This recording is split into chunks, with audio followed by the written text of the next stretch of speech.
Alright guys, welcome to Team Foreign All-Stars versus Team Korea. It's going to be 9 Korean stars this time going up against 9 foreigners, of course. We're not going to have Action, Snow, or Sorry and Rush. Just try and all kill the foreign team. It's going to be a different pro player going up against a different foreign player. We'll see if the other players have a better shot versus the lower tier pros in Barracks, Ruin, and Speed, but it's still going to be very tough because all those players are, of course, highly ranked. So with that said, let's get into game 1. It's going to be Koget versus Action. Hopefully this time around, less lag. Maybe not.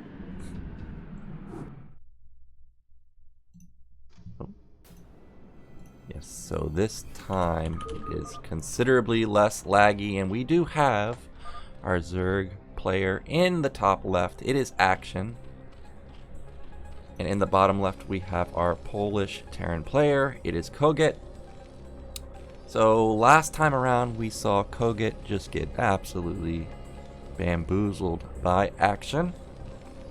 Action ended up just crushing through everybody. The closest game was between him and Bonneth, and even that was kind of just a crush because he just ended up going mass Hydras on Ringing Bloom with 2/2 upgrades and just simply overrunning our Polish superstar. So this time around, foreign team really looking to get a single win.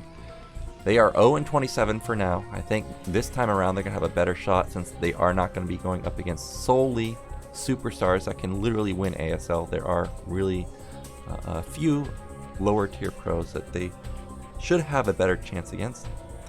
And we do see that Action is going to go for a 9-pool. This is what he did last time around. He ended up going for a 9-pool opener versus all the players, making sure that he did not die to any type of aggressive play. Meanwhile, Koget with the depot at the front. And generally when he goes for that depot, that means that he's going to be going for some type of tech play, usually Wraith, since you know that it's Koget. So there is the racks. And back in the main, cutting an SCV, he's going to put down a 10 refinery. So we've got 10-10-10 going on. Doesn't necessarily have to be Wraith. You could go for a fast drop. Now meanwhile, with this 9-pool opener, Action's going to be putting down his hatchery pretty soon. But for now, this drone is just going to go and scout. Now because he opened with the 9-pool, that means that his gas is going to be a little bit later in his main, so something like a drop would be more effective. We do see that the first group of Lings is coming out. Now this depot placement right next to the barracks is not a complete wall, so Koget's going to have to block that or put down a factory. Now if he puts down a factory, that is a complete wall, and that's probably what he's going to go for. But Action, seeing this, should know that, hey, this is already a bit weird. Ooh, he wants to put down that factory.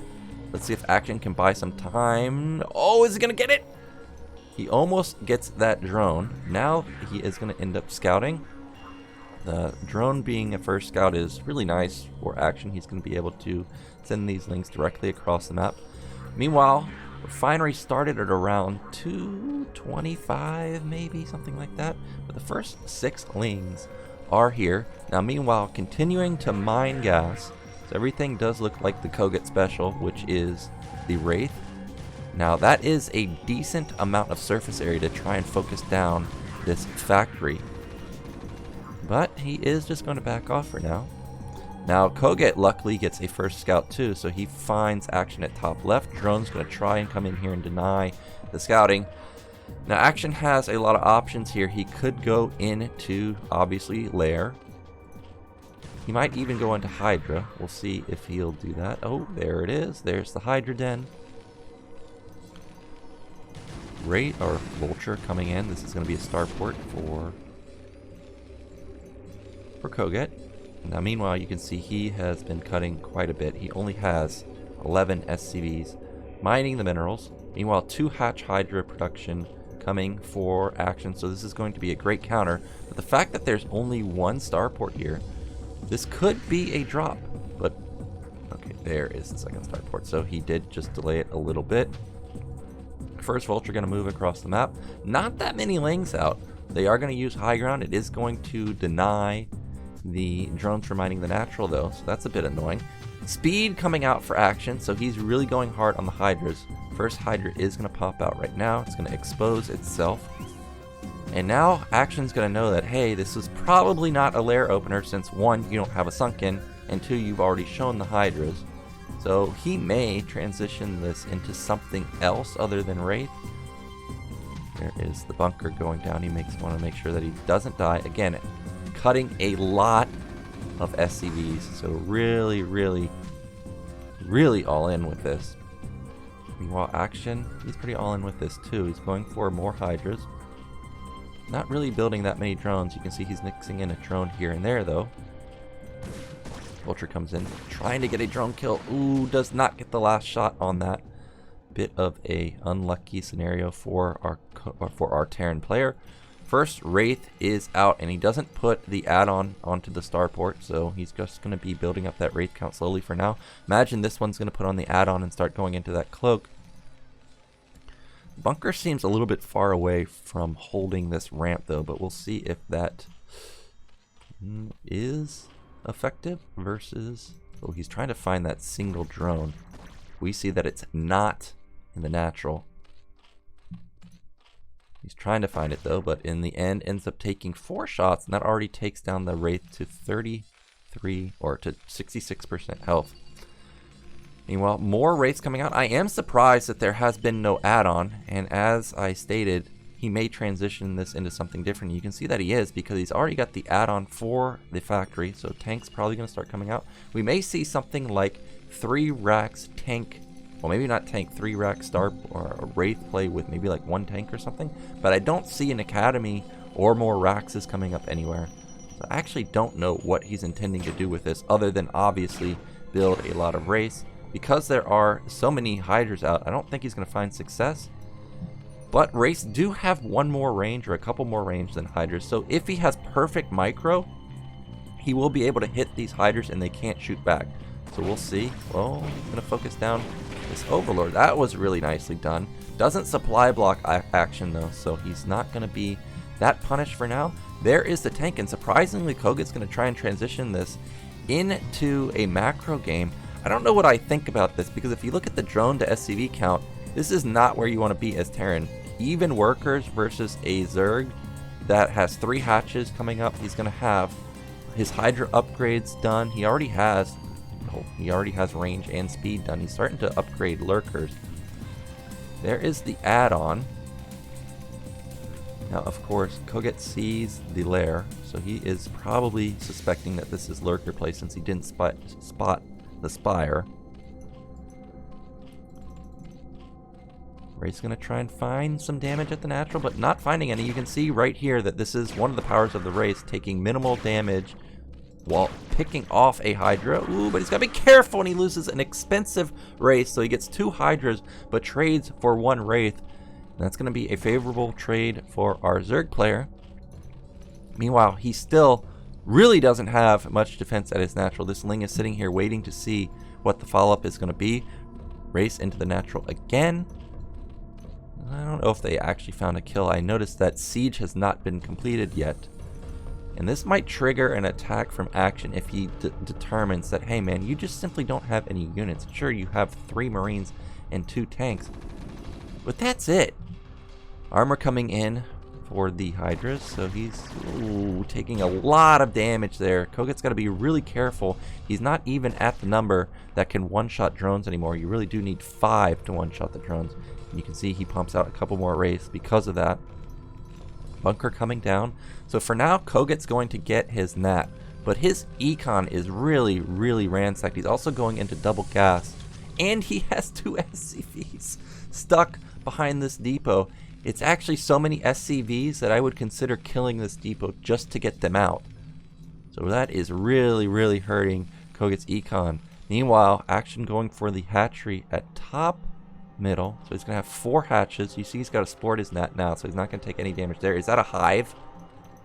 That is already hive tech going in, or going down for action. He's got +1 armor halfway done. He really doesn't have that much stuff. If if Koget had gone for what I said, which was 3 racks Marine Medic move out, I think Action would have just died. But as played, Action is in a fantastic spot because he knows that, of course, Koget cannot attack right now. More tanks coming out. Now, did that Overlord see the additional factory? This is going to be a mech play. Armory switch coming in. But his econ is so bad that I don't think you can really go for a mech switch right now. You're giving up too much map control to the Zerg. He is killing a decent amount of Overlords, though. Now, my question is, what's he going to be able to do versus the incoming Hive Tech? Once Dark Swarm comes out, will he be able to take down the Defiler? He's going to spot the Spire. He's going to spot the Hive. He gets 2 drone kills right now. 3? 4? And that does hurt because there's only 30 drones out for Action right now. Oh, that might have been an overstep, but he does pick off an Overlord and back out. So nicely done. You're going to spot the 3rd base at top middle. And that is going to be annoying for Action. Now, we know that he got speed. I don't know if he ever got drops. It doesn't seem like he did. This Spire is curious. Maybe it's designed to go for Guardians or Devourers, potentially? Because I don't really see any other tech from Action right now. Like, what's his move? Now, remember, these Wraiths don't have cloaks. So once they get found, they're in deep trouble. They're not going to be able to escape. There goes one Wraith. He's going to try and pick off that Overlord. Doesn't kill it, though. Luckily for him, Action not on the ball with his Hydras. Doesn't move them into position. Another drone falls. And now the econ is much better in comparison to Action's. It's 44 to 33. This is manageable for Koget, but mutas are coming out. He needs to get up turrets. I don't think he expects this to be a muta switch. There's no turrets despite seeing the Spire. Oh my gosh, he's going to lose all of his anti-air.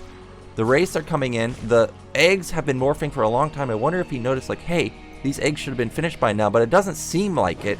Another Overlord going down, but now he's going to see that the Mutalisks pop, and there is nothing for Koget. There's no turrets at all. Not at the Nat, not at the main.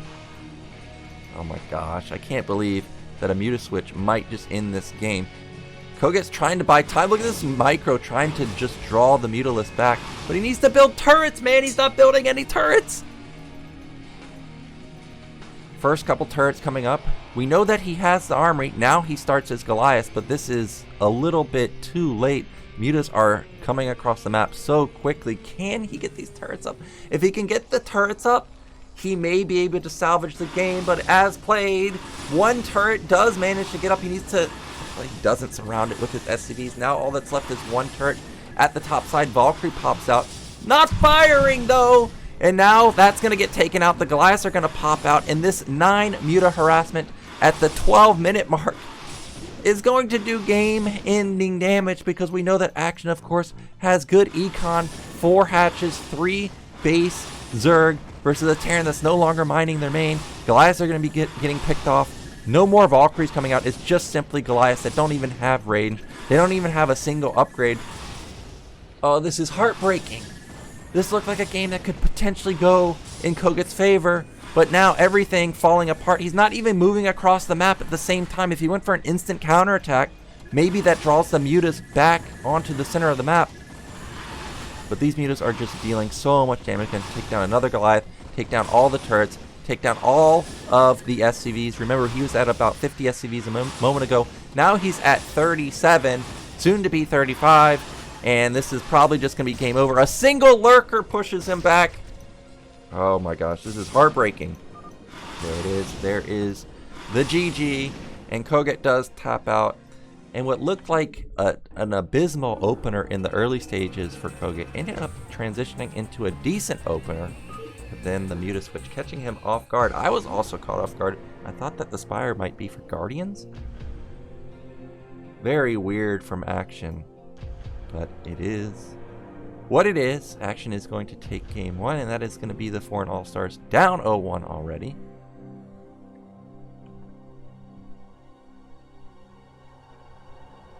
Now we are just going to be waiting to get into game 2. You guys can see the player list here. We've got Barracks Ruin, Speed, Rush, Hero, Sorry, Snow, and Action. I think pretty much all the players on the right side for the Korean lineup, there's almost no chance they're going to lose. However, Barracks, Ruin, and they do have a chance of losing a game. I have played Barracks, Ruin, and obviously they are very good, but actually I played pretty decently versus Ruin. So I think Ruin in particular has the best shot, or foreigners have the best shot going up against him. We'll see if they will actually be able to transition that into a victory.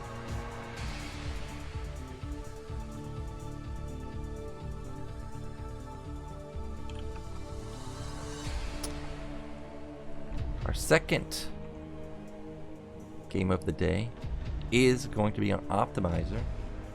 I'm trying to think who played on Optimizer last time around. It's not coming to me exactly who it was, but Optimizer is a good map for Terran and Protoss. So I'm actually thinking that we'll see either Oyuji. Actually, I'm thinking that we might see Oyuji here because this is a good Protoss versus Zerg map. It's also a, well, I mean, Protoss versus Terran is a bit difficult because Terran can go for Tank Man.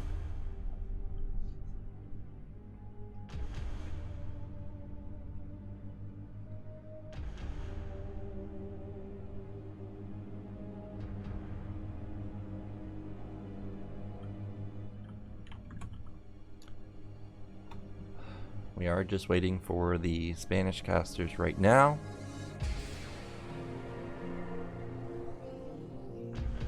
And then we will get into game 2 of the day.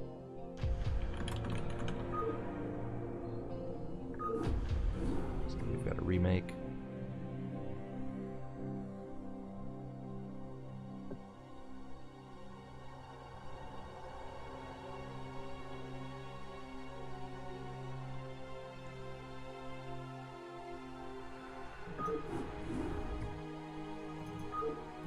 That's not it.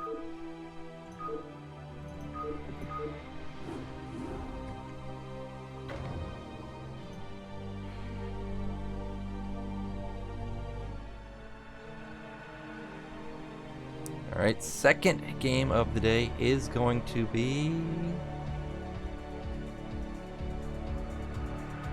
Yep, I knew it. It's going to be versus Oyuji. So we're going to have a Protoss versus Zerg here. This is a good map for Protoss. They have really strong pushes. But he's going to be going up against a very good Zerg player. What a name. Is like a 2800 Zerg. I've played him on the ladder maybe 3 times. And even though Zerg versus Terran is obviously very different, what I did notice from him is that his early game is kind of so-so, but once it gets into mid-game and late game, his macro is just incredible. So I imagine that once he gets his econ going, it's just going to be insane amounts of Hydras being produced. And it will be very, very hard for Oyuji to find a victory here. Now we have seen Forge openers kind of make a resurgence, and we've even seen 12 Nexus in the Snow series make a comeback. So I wonder if Oyuji will opt into some 12 Nexus play. We have him at top right of Optimizer. Meanwhile, our Zerg player at the bottom left. Now remember, this is going to be first time versus the foreign scene. He has not played like Action, Snow, Rush, or Sorry. So he may not really be sure how to play versus a foreigner. Of course, I'm sure he's played foreigners on the ladder, but we don't know what his actual game plan is. So far, it's going to be a deviation from what we've seen from Action. It's going to be an Overlord opener. We'll see if there's going to be a hatchery coming down, or is he just going to go into the standard overpool. Meanwhile, Oyuji, he's going to opt for the Gateway Expand. It's not a 9 gate though. You can see that it's just going to be a standard 10 gate. Now there is the overpool. Now remember, it's Optimizer, so both players have this extra gas in their main, but you can see it only has 1,000 additional gas, so it does allow you to streamline your build very, very easily. For Zerg, I don't think it comes into play as much as it does for Protoss, because Protoss is going to have 3 gas, and that's amazing for Protoss. The hatchery going to be coming down at the natural pretty soon. Looks like this drone is just going to be going for a scout, though. Overlord and Probe are going to miss each other. Oh, maybe that Overlord just barely saw the Probe. Doesn't look like he did, though. But Probe going to come in here, find our Zerg player at bottom left. He's going to see that it is just a typical Ling opener. Now, meanwhile, Oyuji queuing up a lot of probes here. We'll see how many zealots he actually wants to build. Is he going to build the forge after the gate? Is he going to go into the nexus after the gate? Wow, 2 drones being built and just a single group of Lings. So that is going to be a low Ling count that's going to try and deal with this zealot opener. Meanwhile, Oyuji still powering. This is going to be a nexus follow-up. He's sending the probe out now. Probe coming in for another scout. Wow, that's going to be a drone going down to bottom middle, and that's going to put down the 3rd hatch pretty quickly. There is the nexus for Oyuji. That zealot went undetected through the left side of the map. Zerg is going to try and counterattack and get into the main with these Lings and make it weird. More Lings being produced from, for now. The 2 Lings did not turn around. 4 Lings out. The probe, what happened to it? It went back to the main. Oh, the zealot almost gets caught, but it does already lose about 30 points of shields. He's going to try and get into the back line or into the middle. Oh no, this is a disaster for Oyuji. He just loses his first zealot for a free, really. Meanwhile, 2 Lings in the main. Gonna try and find some probe kills. For now, haven't found any.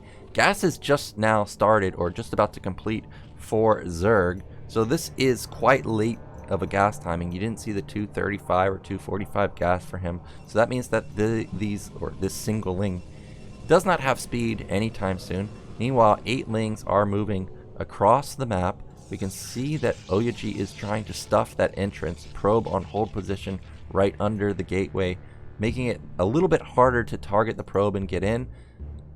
Oh, he's kind of bouncing around. He's opted to go for that forge, and the forge has already lost 300 points of health. You gotta be careful. Ling in the back. Oh, trying to take out the cannon. The forge might actually fall, though. That's going to be a huge gap. The cannon's not going to get up in time. Lings are now going to get on top of the cannon and focus that down. And now 5 Lings are going to be in the main of Oyuji. Meanwhile, 3rd hatch is done for Zerg. We can see that he is going into lair. He's not going into speed. So these Lings are not going to be as impactful as they could have been. He's not continuously building Lings here either. He's just going for the macro play. So at least that's in favor of Oyuji. If this was somebody like Eon Zerg, you know as soon as that forge falls, he's going to be instantly going into speed and trying to pounce on that natural. Now cybernetics is about 75% of the way along. You can see that Oyuji has not put up a second gas despite having a really nice probe count. So this might just be a Citadel follow-up. He's got a lot of gas though, so it's probably going to be Citadel and Stargate at the same time. Well, probes try to get a denial onto those Lings, but not going to find success. You can see that Oyuji is worried that speed might kick in soon though, so he does put down that second cannon. Meanwhile, 3 Zealots are going to move across the map, and the 3rd base is very exposed. Natural also very exposed. And that is a big drone cycle for Zerg. He just pumped out like 7 drones at once. So he's going to start, or he's going to need to build some more Lings, but you can see that he's supply blocked right now. So these 3 Zealots that move across the map, well, actually they are not going to commit. They could have been a better, or it could have done way more damage than Oyuji was expecting simply because of the supply block. Now there is the patented single goon that Oyuji loves to build. Gonna try and pick off this Overlord, I'm sure. Meanwhile, Forge has started +1. Second Assimilator has gone down for Oyuji in the natural. Stargate, okay, there it is. There's the Citadel. It does start too, but the Stargate is considerably farther along. Now, 4th hatch going down for Zerg. Speed is done, and this is what I was worried about sending out that goon, is it might get picked off by these speedlings. Zealots are going to try and save the day. Lings are not able to get on top of that slippery goon and take it down. Now we know that OUG loves to build a lot of goons, and really not that many Protoss players end up building a goon. So I wonder what is thinking here. Does he think that this is going to be a goon follow-up? Does he think it's going to be something else? Remember, the Sair hasn't been shown yet either, so this really could be anything. 4-gate follow-up very quickly going down for OUG. So he's going to get aggressive with these Zealots. He's going to have a lot of them flying at the Zerg pretty soon. Now, Zerg is building Hydras. He was not mining his gas at his natural, so he doesn't have a huge gas bank. Meanwhile, Scourge are already out, so this is dangerous territory for OUG. He doesn't realize that he's about to intercept these Scourge, and he loses the first Sair. Now, he didn't see that the second gas was mining either, so that's going to be alarm bells going off for him. You can see he instantly queues up more Sairs. He doesn't put down a second cannon, though. I guess he has some type of read that this is not going to be a committal from the Zerg, going very hard on the Mutalisk. Meanwhile, the back side of the mineral patches at the natural are going to be mined out pretty soon. That is going to open that up, and it will allow access into the 3rd base right here for OUG to start taking that. I am a little surprised that OUG hasn't taken his main second gas with such a high probe count. The Zerg does see that this, this is a lot of gateways already done at the 8-minute mark. He's got 12 Zealots, a single goon, +1 is going to complete. Let's see if it's Mutas. No, it's still going to be just Hydralisk for now. Speed completes for the Overlords too, so he's going to fight this with pure Hydralisk, comboed with speed on his Overlords, of course. Now, as I said, this Zerg in particular has fantastic macro. He's got a decent worker count. I would like to see it a little bit higher, but it's okay sitting at 35 drones versus about 50 probes. Here comes OUG, but he's going to instantly turn around. Remember, these Zealots do have +1 weapon, so they are going to be able to two-shot the Lings. Now, +2 weapon coming in for Protoss. We don't see a second Forge anywhere, so he's not going into the 2-1 style. And I feel like this might be a misstep because +1 armor is much, much, much stronger versus Hydras compared to +2 weapon. He does pounce on these Lings and Hydras though, and that is a lot of Protoss. He might be able to catch a couple of these Hydras before they're able to back off. You can see he takes down all the Lings and maybe 1 or 2 Hydras. Now Hyun is going to try and combo his reinforcing Hydras, but for now he does get pushed back. 4th base. Wow, we went from 35 all the way up to 46 drones, so this is going to be perfect saturation for a Zerg. +1 weapon's going to be kicking in about a minute. Now, OUG, he may have overstepped. It seems like he's way too far out on the map. Luckily for him, the Hydras do not have +1 weapon just yet, so he's not going to get punished very hard. He does have his first Templar out. Second Templar's out too. I think he does have speed there, or Storm. There's a Storm, but it misses the majority of the Hydras, but there's just so many Zealots. Look at this supply, 105 to 80, and that's a lot of drones. There's actually only 32 32 army supply for the Zerg. OUG is flat out pushing him back.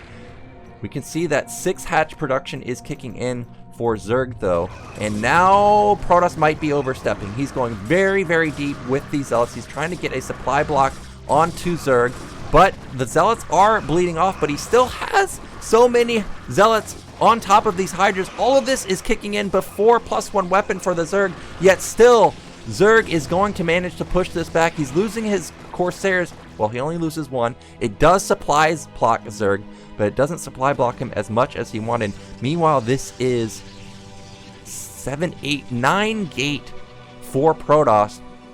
Remember, it is still just 1 Forge though. He really does need to go into double Forge. 2-1 is obviously much, much, much stronger than simply +2 that's going to be kicking in about a minute or so. Robo has gone up also. You can see that Zerg is floating a ton of resources simply because of that 1 supply block. Unfortunately, OUG is not able to take advantage of it, and this small group of Hydras is going to push Protoss back for now. Another Templar coming out. He's going to try and get a Storm, but that's a great dodge. And that means that this Templar might end up getting picked off too. You can see that Oyaji is scrambling to get out more units. Oh, those Templars do not have Storm. But for now, ooh, that one gets off a Storm, and that's a beautiful Storm, actually. Manages to hit a lot of Hydras, but he does lose a Templar for that. Meanwhile, Protoss does have their third base up. He's going to take that gas too, and he's taken the gas in the main. You can see it's already depleted. Now, Oyaji, he's in a pretty good spot. I would like to see him take the fourth base up here. Mid-right shouldn't be able to be attacked anytime soon. It's not like Zerg can come around here and attack from that angle. The minerals need to be mined out. And Oyaji still has about a 20 supply lead. Meanwhile, if we look at Zerg, the first few lurkers are starting to be morphed, but robotics and observatory are already done. Not a lot of... Okay, I thought there was not a lot of AoE in this comp, but there is a decent amount of Storm. He also has the amulet, so he's going to have double Storm available. Oyaji still doesn't know about bottom right. Another hatchery is going down there, so that's going to put him on 8 hatches with mid left also coming up. Now again, this army from Protoss looks very small. First Templar gets picked off. The Storm is a bit of a whiff, and that is going to mean that the Protoss player needs to start running again. Look at this spread of Hydras, but it looks like there's just not critical mass of Hydras anywhere except for maybe on the left side. And Hydras, again, are going to get picked off. If Oyaji could get out a round of goons, I think he would be in an amazing position, and that's exactly what we see. It's going to be about 12 goons coming in. He did manage to keep the majority of his Templars alive. Let's see how many Storms he has available. For now, he has 2 more Storms available. The first 2 lurkers show themselves. I don't see a single... Okay, there's the Observer. Now Oyaji is going to be pushed back. +2 weapons going to kick in. He goes into +3 weapons. So this is what you need to do. If you're going to skip +1 armor, you need to go into +3 weapon, because that is a huge power spike versus Hydras. From downtown, that goon gets that lurker, and this is a 35 supply lead now for Protoss. He does have 3 bases. He has 4 gas. Sure, one of them is depleted, maybe even 2. That one's going to deplete pretty soon. But he is pushing back Zerg. Now, he cannot afford to lose both of these Templars. Maybe one, but not both. That one is dangerously close to having somebody... Oh, that was a decent Storm. Meanwhile, Oyaji still pumping out goons, but he needs to... He's blocked right now. He needs to send these out. 40 supply lead now for Oyaji. He's kind of bleeding. That Storm is a whiff. It was too far in the back. That's a good Storm, though. Hits a decent chunk of the Hydras. But the Hydras are just chewing through everything. Manages to push back the goons again, and now it's only a 15 supply lead for Oyaji. You can see that the +1, or actually, wow, Zerg has +2 on his Hydras, and you can see how hard these Hydras hit when the Protoss has simply no armor. But there is no hive, so +3 is not going to be coming in for Zerg anytime soon. He hasn't started armor on his Hydralisk either, so +3, once that kicks in, it's going to be an amazing power spike for Protoss. It's about a minute and a half away. We can see that Oyaji has completed +1 armor, hasn't started +2 armor just yet. Support Bay coming in, so we may be seeing some Reavers sometime soon. Now, he does not want to lose these Observers. His Observer is in the back, dangerously or playing with fire here. Lurkers have not been spotted. Now they are. That's just way too much way too much Zerg, and it's going to push back this pure goon army easily. +2 Hydras, just ridiculously strong. More Zealots need to get on top of this army. Now it might get pushed back. Still a slight supply lead for Oyaji. Observer gets taken down. There's only one more Observer on the right side, but that goon gets a shot off, and it does manage to kill that lurker. Oyaji really needs to get a 4th base, because this main's about to mine out. Nat is about to mine out also. You can see Probe is going to top middle, so he is going to be taking that base. Meanwhile, Zerg is still on 5 bases with 8 hatches. He does start Ling upgrades now, but is it just one? Okay, there is a second evolution chamber at the natural, so he's going to have Carapace coming in at the same time too. Yeah, there is no second gas taken by Zerg in his main just yet.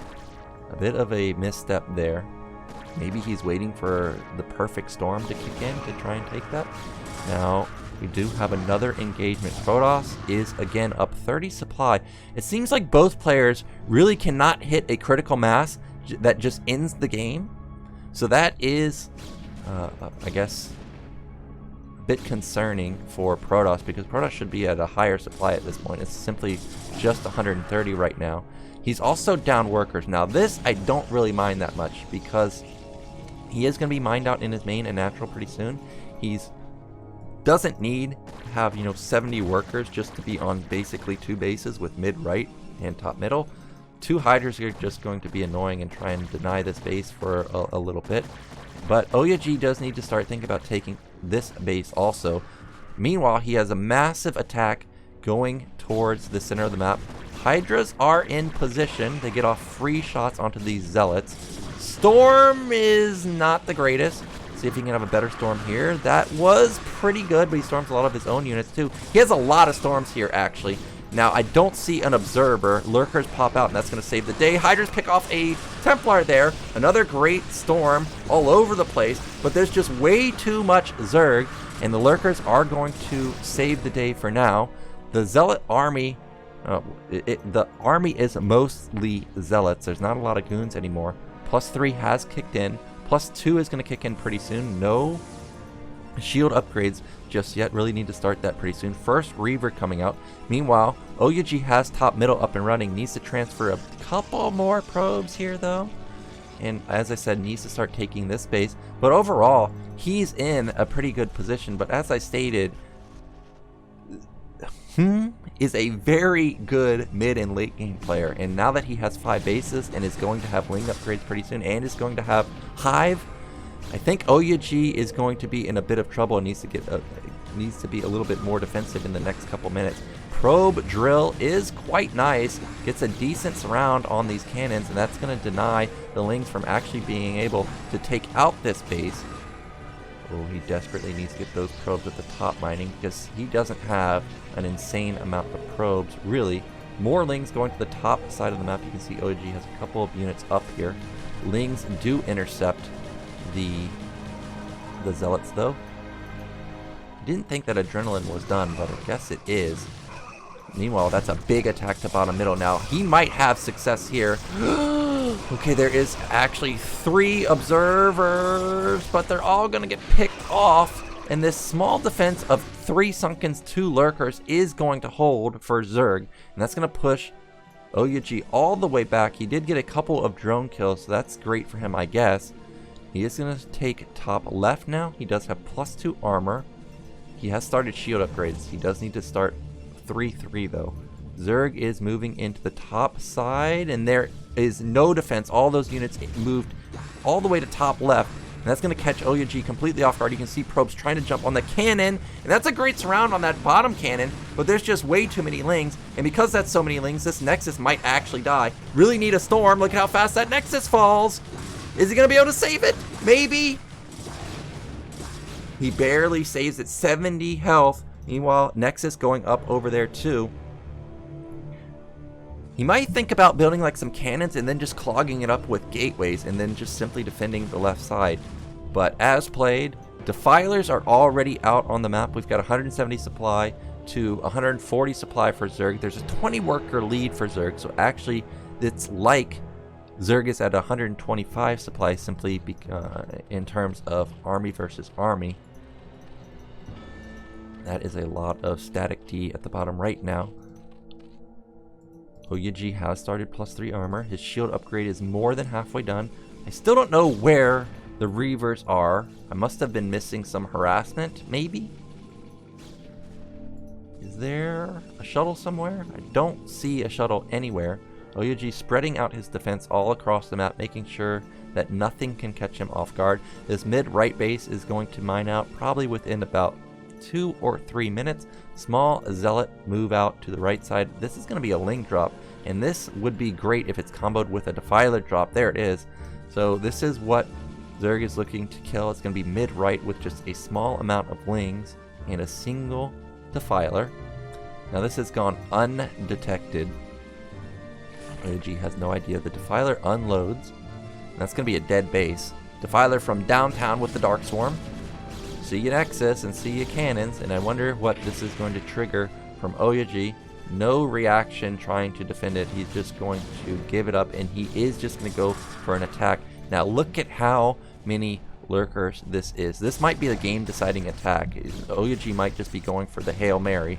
Luckily for him, he has this base at top left, so he does have, you know, econ behind this, but the Defiler, another Defiler is out. We don't know if he has Plague. That is so many Zealots, though, and that is so many lurkers, it feels like that this is going to be suicide. Storms blanket a lot of the Defilers right there. He kills a decent amount of them, about 3, but look at these Lings buying time. Yeah, he's going to be pushed back, and Oyoji is supply blocked. Wow, supplies are now below the Zerg army, despite having 20 worker supply. And this is going to be Zerg easily holding off this attack. Oyoji, if he wants to win this game, needs to start going into a defensive posture, try and play for the super late game, because this attack is not working. He's already lost all of his Zealots. Oh my gosh. No way he's going to bust through. Well, is he? He's killing a lot of these eggs that are morphing, and these lurkers are not under Dark Swarm. Okay, that is so many storms, man. How many storms does this guy have? He's actually pushing through, but he needs reinforcements. We can see that a small Zealot Templar ball is coming through.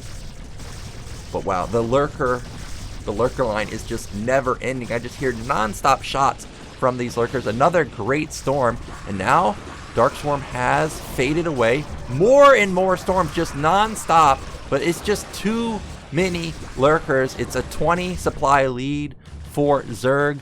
Also 20 worker lead, as I've mentioned before. 67 drones to 47. Plague has started to come out now, and it feels like it's just a matter of time until our Zerg ends up using his 2,000 mineral bank. All of these Dragoons are going to fall, and what looked like was going to be a pretty good position for Oyoji. He does manage to get 5 bases, but after that, not able to find any ways to attack the Zerg. Zerg ended up holding bottom right for a long time with minimal defense. He was never able to push through the lurker field, and now Zerg is starting to take bottom right. And as I stated, this Zerg in particular has crazy good macro. And now that we've reached the mid to late game stages where all of the econ is kicking in with the 70 drones, I don't see any way for Oyoji to pull it back, especially now that he's down 50 supply. Hydras and Lings are going to find this small Zealot Templar ball in the center of the map. Oyoji trying to take mid left, but I think that time is come and gone. We got a lurker drop on the ledges. Oyoji did not expect this. Already has 6 kills onto those lurkers. It's going to wipe out the entire probe line. 10 kills on that lurker. 6 on that lurker. Oh, that is punishing, and that's going to put Oyoji all in, but his army, there's no way he can face this. He was not able to get through the initial lurker line. Now with an even smaller army, how's he going to push through this? Plague hits a lot of the Zealots. That's going to eliminate 100 health from all of them. Meanwhile, Reaver drop into the mid-left base. Not going to find any success there. Another Plague goes off, and that is going to be most likely GG. There's just too much of a lead for Zerg at this point. Lurkers and Lings everywhere. 2/2 upgrades for the Lings. Let's see if +3. Please, +3 is halfway along. Another Plague hits the entire army of Oyoji, and he has a lot of gas. You can see that he's got a lot of Archons, a lot of Templars, which is what you want, but he just doesn't have the econ anymore. And there's a lot of lurkers just instantly pouncing on these Archons and Zealots, and really we are just waiting for the GG at this point. It's 1 base Protoss versus 1, 2, 3. Probably going to be a 4th base here at some point. 80 supply lead for Zerg. Another shuttle and Reaver coming out. And there is the GG. So unfortunately, Protoss, who looked pretty strong in the early and mid game, not able to take a victory here. And another Korean is going to put a win on the board for Team Korea. So we are getting a look at the player list again. With actually taking a victory here, I'm very, very concerned for the foreign players, because I really do think that only Barracks and Ruin have a shot at being taken down, and that means that more than likely this is setting up to be another 9-0. It's going to come down to matchups at this point, I think, if we are ever going to see a victory versus somebody like, you know, Snow or Action. Like, if there's a PvP between Snow, I could see DeWalt taking the game, or maybe somebody like Hahn. But TvP, that's not happening. Snow is just too good versus Terran. Maybe a Zerg could take down Snow, somebody like True Touch, but True Touch isn't here. We have Gorinich and Ziki. So now we are just waiting for the third game of the day. Even though Foreigner did not get a win, I am happy that the game went past 10 minutes, because the past 3 weeks, the average game, I think, has been 8 minutes. It's just crazy how fast all of the Korean superstars are winning with simply like their first or second attack. So I am happy that OUG put on a show. It was close. OUG had chances to win, but as I stated, Koreans, once they get their macro going, there is a real gap there, and it is hard to keep up.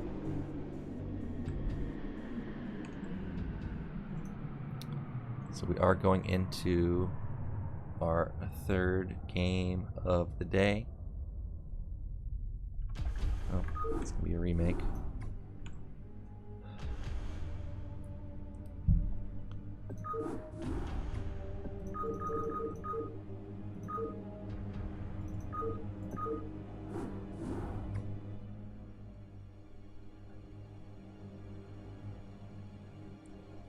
Third game of the day is going to be Polaris Rhapsody.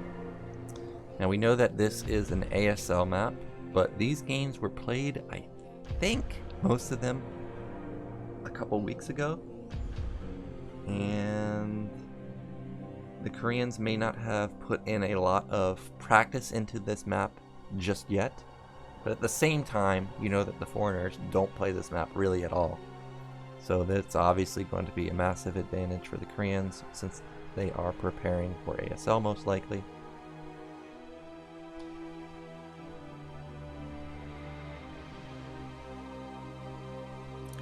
We are waiting for the Spanish casters to get in. It seems like they're having issues actually joining the game. If you guys have been watching ASL, this map in particular has had a hard time with players not dropping from the game after they actually start the game. So it might be something simply with the map. I don't know why we're having issues getting into the game.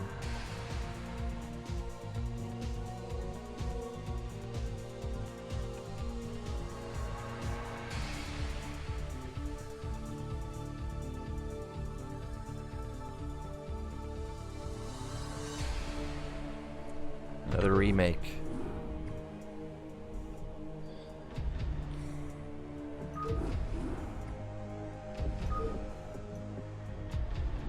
I'm gonna wait for them to all join. There we go. Okay, we are finally into the game. So this is going to be game 3 of the day. We had a close game on Optimizer between OUG and Now it's going to be, let's see, should be a Zerg for the foreign team. Oh, Speed versus Gorinich. Speed, aka Sexy. So this is going to be a ZVT. We'll see how strong our Zerg lineup is for the foreign team. Speed is ridiculously good. I'm sure you guys that play ladder and see on the leaderboard that Speed is always at the top of the leaderboard. He is 10-minute flash for those of you that don't know. Now, we have seen that almost every single foreign player has ended up going for a macro game. We'll see if Gorinich will end up going for the same thing. We know that Action has been playing very defensively, making sure he doesn't get cheesed. But really, the foreigners have not been doing that that very much. We can see that this is 10-minute flash, as I mentioned before. Now this is Polaris Rhapsody, a 2-player map. I wonder what speed we'll go for. Is he going to go for something like an eBay block? That's always annoying versus Zerg. Is he going to go for an aggressive 8 racks? So far, queuing up just a standard amount of SCVs. Looks like it's going to be a depot in his main. Meanwhile, Gorinich, it's got to be a 12 hatch, I imagine. But he's not building an Overlord. That means we are going to have a 9 pool from him, so he must expect that the Terrans is going to be aggressive, but we see that that's not the case. Now, because this is a 2-player map, we know that Terran is going to scout this very quickly. And I wonder what Gorinich's follow-up is going to be. Honestly, I'm not a big fan of 9 pool. I'm not a big fan of very fast pools in general unless you get gas like this, but that's going to be a cancel. He's not going to be going for some type of crazy, very aggressive, early gas, you know, low econ 2-hatch play, at least not just yet.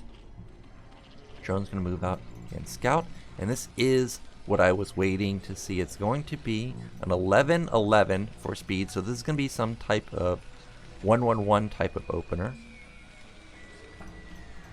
Meanwhile, Overlord about to pop, so Ling's going to be coming out pretty soon. I am surprised that speed hasn't scouted just yet. Now the SCV is going to come across the map, but because the drone is going to intercept this SCV, Ling's may be able to take a route up here and try and avoid the SCV.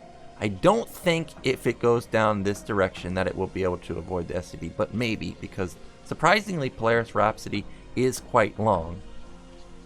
First couple Lings are out. Gorinich, you gotta get him out ASAP, man. Okay, he does get them out. Can he go around the right side? Hatchery just now starts. Maybe these Lings go unscouted.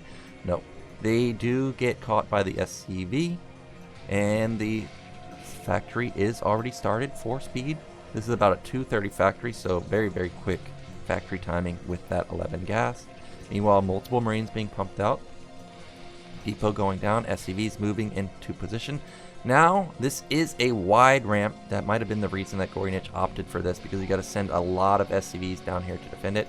However, 4 General E is the right amount. Will Gorinich commit to this? I feel like you got to go for it. He's focusing down that SCV. Really nice pull right there. Saves that SCV. Doesn't manage to save that one, but he loses 3 Lings for just 1 SCV. Ends up taking down one of the Marines, but that was not the trade that Gorinich was looking for. He also still doesn't know what this is. We see that the factory's already done, and there is no... Oh, might lose this drone. There is no sunken colony here. So unless Gorinich has some type of soul read, he does need to get down that sunken colony ASAP. But I don't think he will. SCV's being very annoying, trying to buy as much time as possible. First Vulture already out. This game might already be over. SCV so annoying. Now at this point you might be thinking, like, why is the SCV here? Yeah. Oh, the Ling blocks his own colony. Command center follow-up. There is no starport just yet for speed. Another Vulture coming out. First Vulture is almost across the map. Now, he could just plop the Vulture behind the mineral line.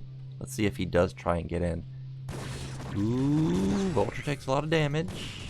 He does get a free shot there, and he hits another Ling from downtown. He does decide that he doesn't want to stack his Vulture behind the mineral line. He is just going to sit out here.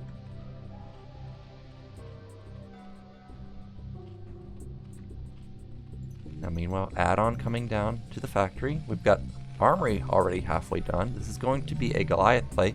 Something that I've seen a lot more foreigners do these days, but not really a lot of the Korean pros. Now, because Gorinich doesn't really know what this is, you know, it could be Wraith, it could be Valkyrie at this point.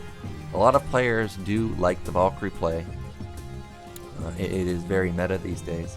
But I do like... Oh, I thought that this was going to be a Hydra Lurker from him, because that would shut down Valkyrie, obviously, since Valkyrie has no benefit versus the Hydras. And it does catch a lot of players off guard when they're going Valkyrie. You simply just lose, and it's even decent versus Goliath, because Terrans usually skip their academy. But with the Spire follow-up, I'm all of a sudden not really liking Zerg's position really at all. First vulture falls. The drone count is really the issue for me. The econ is really in the dumps for the Zerg player, but in comparison to the Terran, it's not bad. 25 SCVs to 20. Hatchery count is kind of low versus a mech opener, and that's really concerning actually. Meanwhile, Speed has not gone for a +1 upgrade. He is just going into the range upgrade for the Goliath. He of course doesn't know what this is. Is it all in Hydras? Is it mutas? The fact that 2 Hydras are pushing back the vultures makes it look like it's going to be a Hydra play, because why else are you sending out these Hydras? If there were mass vultures in front, these 2 Hydras just instantly die, and if there's no Hydras behind it, the vultures just run into your main and kill everything. So this really does look like it's going to be a Hydra play, but we see that that's not the case. First 6 mutas are coming out. We do have a single turret in the natural, couple in the main, but really not that many turrets in general. Actually no turrets near the factories, but he already has 5 Goliaths out. He will be able to shut down the Mutalisk with really minimal turret support, so this is perfect play so far from Speed. And as I mentioned, Gorinich's econ really hurting. You can see he even pulled off completely on gas. He desperately wants to get some more mineral econ. Goliath moving into position for the Mutalisk. Second gas going down for Speed. He has started +1 weapon. This generally means that he's going to be going into that vessel play, going into the 2-1 style. We could see some type of +1 weapon timing, but that's a bit unusual. Mutas are going to come in here and find out that, oh wow, that is a lot of Goliaths. I'm going to have to turn around. So this muta switch does nothing, and he is in really big time trouble because it has now shot up to 35 SCVs and 23 drones. So Speed already almost perfectly saturated. And even though I talked about how really you don't go for a timing with +1 weapon, maybe Speed recognizes that, hey, I know you hurt your econ to get out that colony. I know you went 9 pool. If I follow up with 5 factories, maybe I can just kill you. We do see the 3rd factory coming down. This is going to be the 4th factory, and I am a little bit surprised that there is no starport, but this is not bad either. +1 armor in general is much stronger with a Goliath push though. Wow, Gorinich being super crazy, putting down a 5th hatch on location at mid left. I don't know how he's going to defend this base because he's going to be going uphill. Goliath's get in position here. He will be uphill overlooking this base, but he's going to have great map awareness because he's got to defend this base also. Maybe he's intending to just spam Sunkens here. I would have liked to see a hatchery here instead of here and put down Sunkens here, because it feels like this is just an overextension, honestly. But regardless, we do have +1 weapon coming in for the Hydras at the natural. It's way behind the Goliath timing though, and with so many factories coming down for Speed, he may be hitting before +1 weapon kicks in for the Zerg, so we'll be looking for that.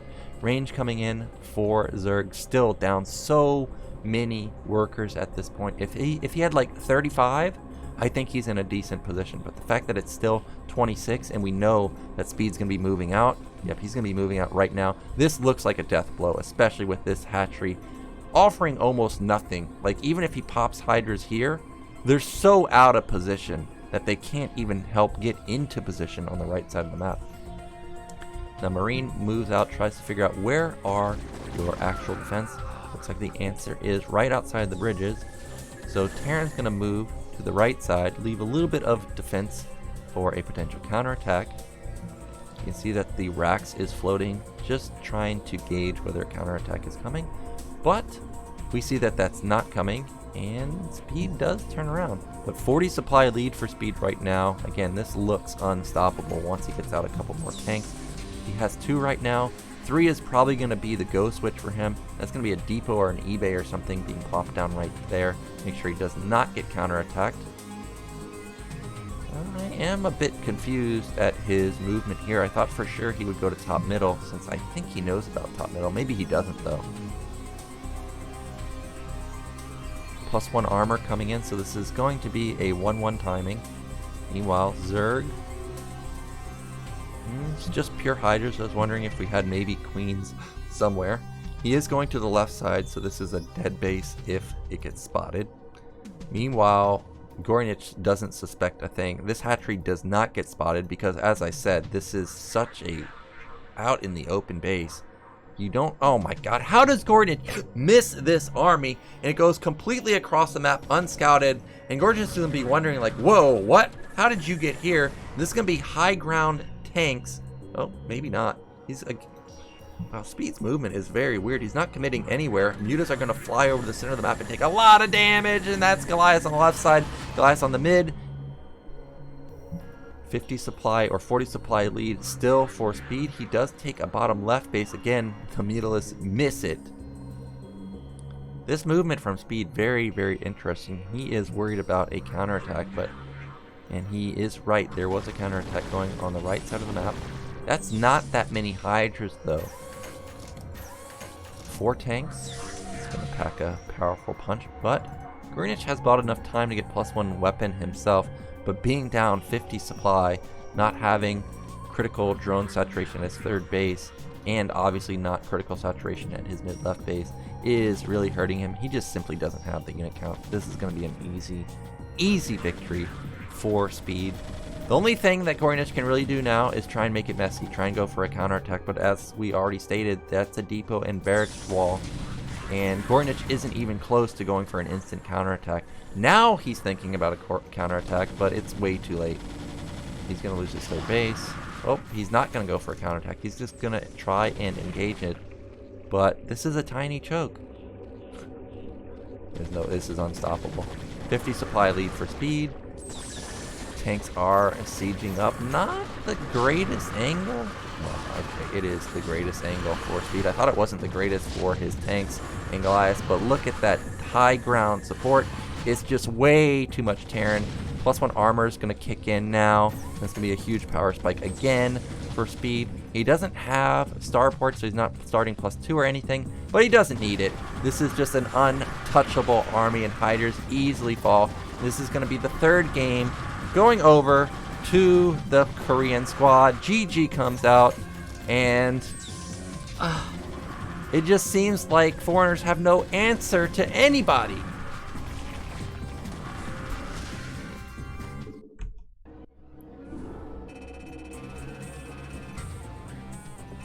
So as stated before, it really just came down to the money. The 9 pool did not help Gornich at all. Got a single SCV, traded 6 lings, and then Terran didn't really even have to worry about overly or defending or being worried about, more ling follow-up or anything like that, because he eliminated so much and he already had the Vulture coming out. And it kind of just snowballed quite far from there. Also putting down the colony ASAP really hurt. Just everything not really going in Gornich's favor, and the Mutalists too. They did no damage. There was 7 Goliaths out when there were 6 Mutalists? I mean, that's just a massive advantage for Terran at that point. So unfortunately, Gornich is going to be the third victim of the day. Now we're going into game 4. It is going to be... Let me see. Snow versus Gypsy. So the big Gyp going to make a reappearance. We already saw Snow versus Gypsy last time around. It ended up being a complete slaughter, but it also was a bit unlucky for Gypsy because Snow did this clever move with his probe where he was patrolling back and forth on Sylphid outside of his natural, and it looked like Snow was in a position that he actually wasn't. And so this 12 Nexus that he put down went unscouted, and Gypsy was unable to go for that Marine Vulture pull that he likes to do at a very effective timing. He ended up going for it anyways, but it was way too late, and he ended up falling very, very fast. It easily got denied. But now we are into Polypoid. We do have Snow at top right, meanwhile Gypsy at top left. And in the Snow series, just against all of the foreigners, we saw a lot of 12 Nexus play. I think we may see that again, but at the same time, well, here's the dilemma for me. I don't know the order of the games that these were played. Was this the first game or was this the second game? This might just be the second game. And Snow may end up going for, you know, just normal play. He may not be willing to risk another 12 Nexus because the game was so lopsided in favor of Snow that Gypsy may be feeling like, okay, well, I can't beat this guy, so maybe if I BBS and he goes for 12 Nexus, I can just flat out win the game. So this might just be a standard opener from Snow, not willing to risk going for 12 Nexus again. And as I say that, it is just going to be a standard opener for Snow. Now that gateway is quite far forward, so we may see some Zealot pressure. Luckily for Gypsy, this is going to be a last scout most likely for Snow, and he is going for Gasless, and if Gasless goes unpunished, Gypsy's going to have a pretty good opener versus someone like Snow. However, we know that Snow is super deadly with his Reaver, and if he does catch this in time, we may see something like a proxy Reaver at this particular position.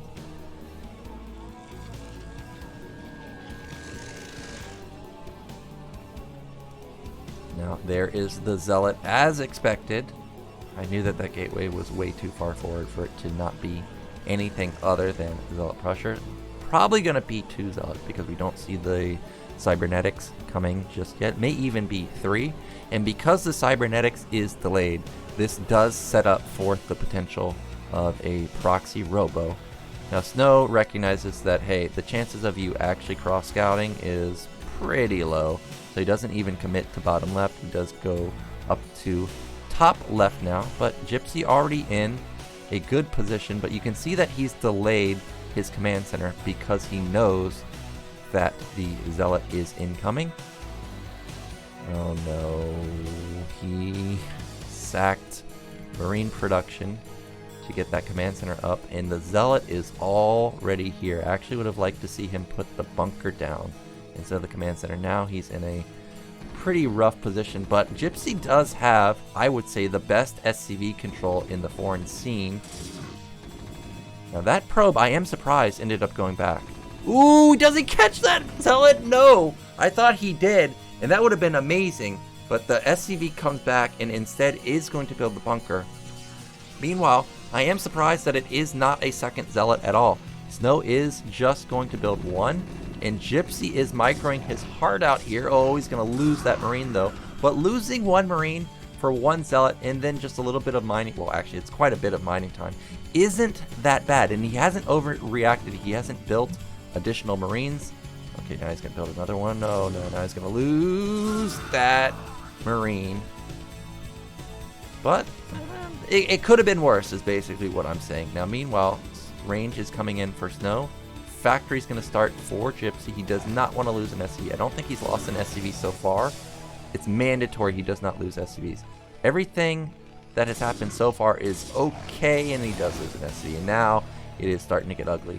He lost, oh no, he's going to lose a second SCV, man! In this game, which was looking decent for Gypsy, all of a sudden, he's lost way too much. His factory's being denied. He's now down in workers compared to the Protoss player, who had a much later Nexus. And this Zealot is regenning shields. It may even be ballsy enough to try and engage the Marine at some point. Second gateway coming down. Honestly, Snow could have built another Nexus instead of this gateway because he sees the factory is so late. Zealot is just buying time as stated before.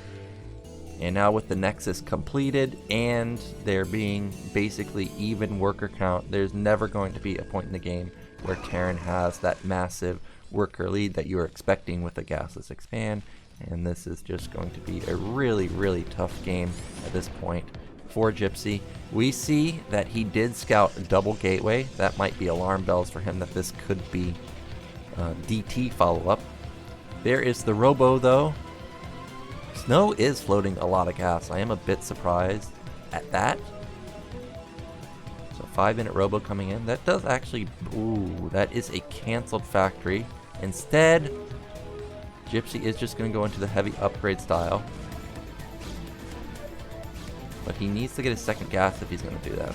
Alright, if you're going to really have If you're really going to skip out on units, you need to get your second gas up and running quite quickly, because you're obviously going to be going into super fast starport. You're going to be having to get siege quite quickly. You're going to be building all really heavy gas units while also powering those upgrades behind it. So we see that that's going to be gas going up for him. Meanwhile, robotics is done, but it is pretty darn slow. Reaver, I'm sure, or support bay is going to be coming in pretty soon. That's probably the support bay right there. Oh, observatory. I'm shocked. First tank is out. Remember, 4 goons do 2-shot a tank, so if Gypsy does overstay or does siege out of position, okay, he does move back a little bit. So Snow's not going to be able to pounce on this tank. Is this going to be in range? I think so. Just barely in range. That's going to push Snow back just a little bit. Meanwhile, third Nexus halfway done at mid-right. And now, I have seen this before. This is quite a troll build, and I see it mostly on this map or Polaris Rhapsody. And this is going to be Goon Man. This is going to be Protoss simply building mass Goon. There's no support bay. There's no Citadel. This is a build where pretty much Protoss is saying, well, man, I'm just flat out way better than you, and there's nothing you can do about it. And, you know, honestly, Gypsy's build is not that bad versus it, but he doesn't have an academy, so he has no idea that this is happening. Instead, he's building a turret ring versus someone that a turret ring is very good against in general, because he goes Reaver every game. But that's not the case. This is just going to be pure Goon Man, like I said, with mass expansions behind it.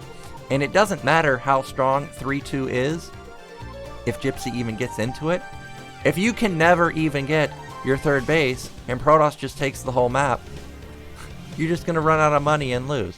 So, unfortunately for Gypsy this time, Snow mixing it up, and without having the academy to scan exactly what's going on, he's just going to continually fall further and further behind. Oh, actually there is a support base, so Snow's not completely trolling. It did look like he was going to be trolling a bit with this 4-gate play. I have seen that from a few pros when they end up queuing versus foreigners on the ladder. So this is going to be the bread and butter playstyle from Snow. We do see that speed is coming in for his robo also. Second gas is going up. Pretty nice timing for Snow. He's got really good probe saturation across all of his bases. Look at this. He's got about 12 to 15 workers at all the bases. Really, really, really good econ. Forge coming in along with the Citadel timing. That's going to allow him to have +2 actually at a decent timing compared to Gypsy's +2. Sure, it's going to be lagging behind, but this is going to be a +3 power spike for Gypsy. I don't think he's going for a 2-1 here, but he might. Meanwhile, Snow has not taken his 4th base just yet. We see that Gypsy is putting down his 3rd command center, but because everything got delayed so much, may have been better to even put down 5 factories instead of just 3. We'll see if he is going to plop down 4th and 5th factory pretty soon. Meanwhile, Gateway Man is in full force. We've got Citadel, 10 gates. Reaver, no Templar Archive, no Stargate. Oh, there's the Stargate now, and now Templar Archive. So Snow, not just going Gateway Man, he is going to have a tech follow-up with it also. Speed has not started. +1 weapon has started though. He's got 60 workers.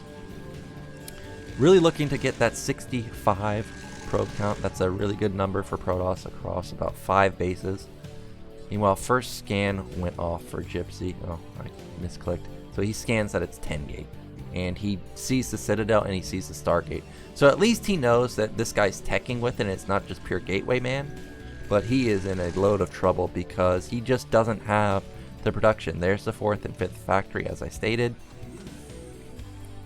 He might actually be able to get his mineral only right now, simply because Snow does not have speed and a lot of zealots just yet.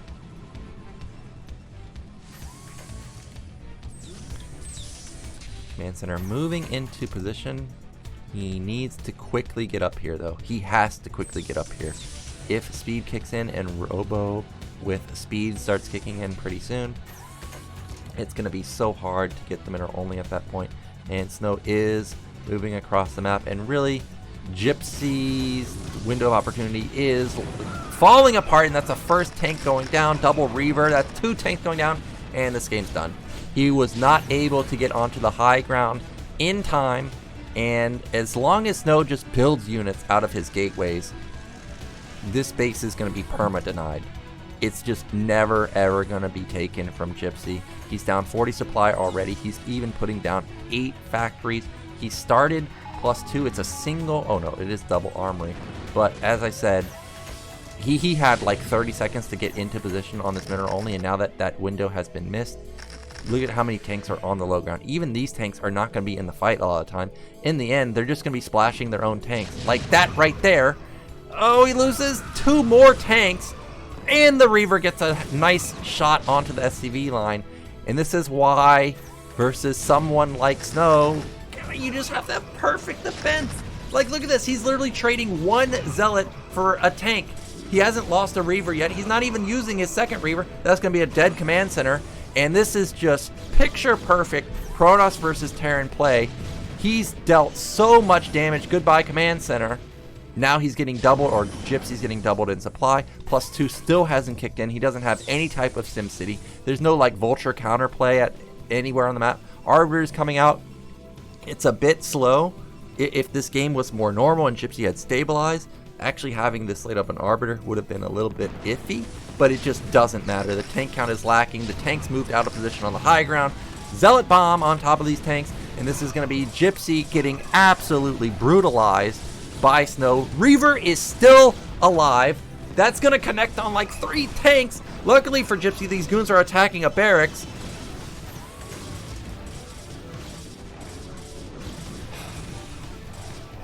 This is why oh my god, just instant GG from Gypsy there. He knows he can't deal with Snow. Snow has too much econ, he has too many gates, he has too much tech, his Reavers went unpunished. And that's going to be the 4th game of the day, going over to Team Korea. And that's what I'm talking about with Snow. This guy with his Reavers, he's just so deadly. As I've stated before, when I was in ByClan, I'm pretty sure I played versus Snow quite a bit. He was using a different ID back then. And there was 3 things that were going to happen versus him.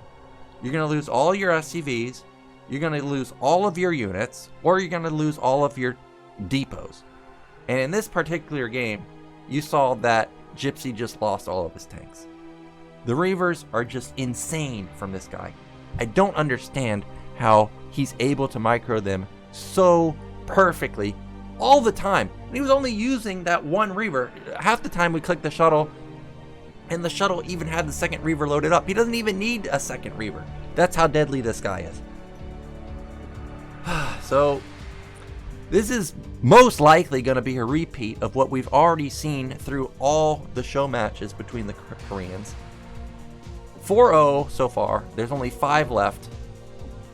Looks like, again, we're having troubles with Korean casters getting into the games. I mean, Spanish casters. Oh, he did get in.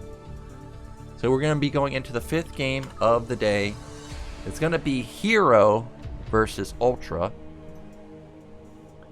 This is going to be another TVZ.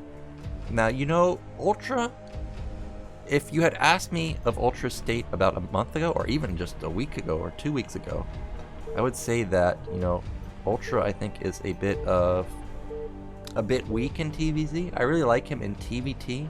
Any matchup that has mech play, I think he's got a decent shot. But TVZ, I was not really a big fan of his TVZ because he stayed really hard on 2 base and like 7 barracks for a while. But if you guys watched BSL last week, Ultra was really impressive. He was all over the map, put perfect, it was really pretty much perfect play from him. He macroed behind, he had like 4 bases at 12 minutes. He was denying the natural, he was denying the 3rd base, he was dropping everywhere. He was playing really fantastic versus Kenzie in BSL. Now, of course, Hero is not Kenzie. However, I am feeling a little bit better for Ultra after seeing those Kenzie games, especially now that we are on Benzene, where he can wall the natural. So we'll see if that is what he's going to opt for. Unfortunately, that is not going to be a wall, because if he was going to wall, he needed to send out an SCV now. Now remember, this is, I think, the first time we get to see a Zerg player. Well, okay, we did see earlier, but we saw Action go for early pool play versus every single foreigner he's played. So we'll see how Hero wants to react versus a foreigner. So far, Overlord not going to be a 9 pool, not going to be an over pool also. So this is going to be a 12 hatch or a 12 pool. Personally, I'm a big fan of 12 pool into gas, so that is still going to be a potential viable build. I think if he wanted to build a hatchery, he needed to send out that drone by now, but okay, he's just going to have a late hatch at his nat. I don't know what Hero's doing with this, but it is slightly late. Meanwhile, Ultra with Barracks in his main. Not going to be a gas opener from him. Now, Hero back in the buy days obviously plays much different these days. However, when I played versus him back then, oh, it is going to be a gas opener from Ultra, so let's just point that out.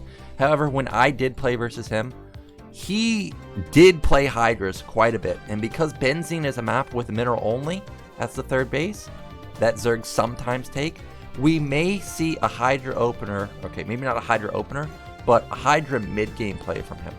Now we do see that this is 2 hatch from him, so this is pretty typical play from Zerg, of course. We're going to be going into Mutalisk most likely, but it could be Lurkers since this is Benzene, and you can just pop the, the buildable generators right here.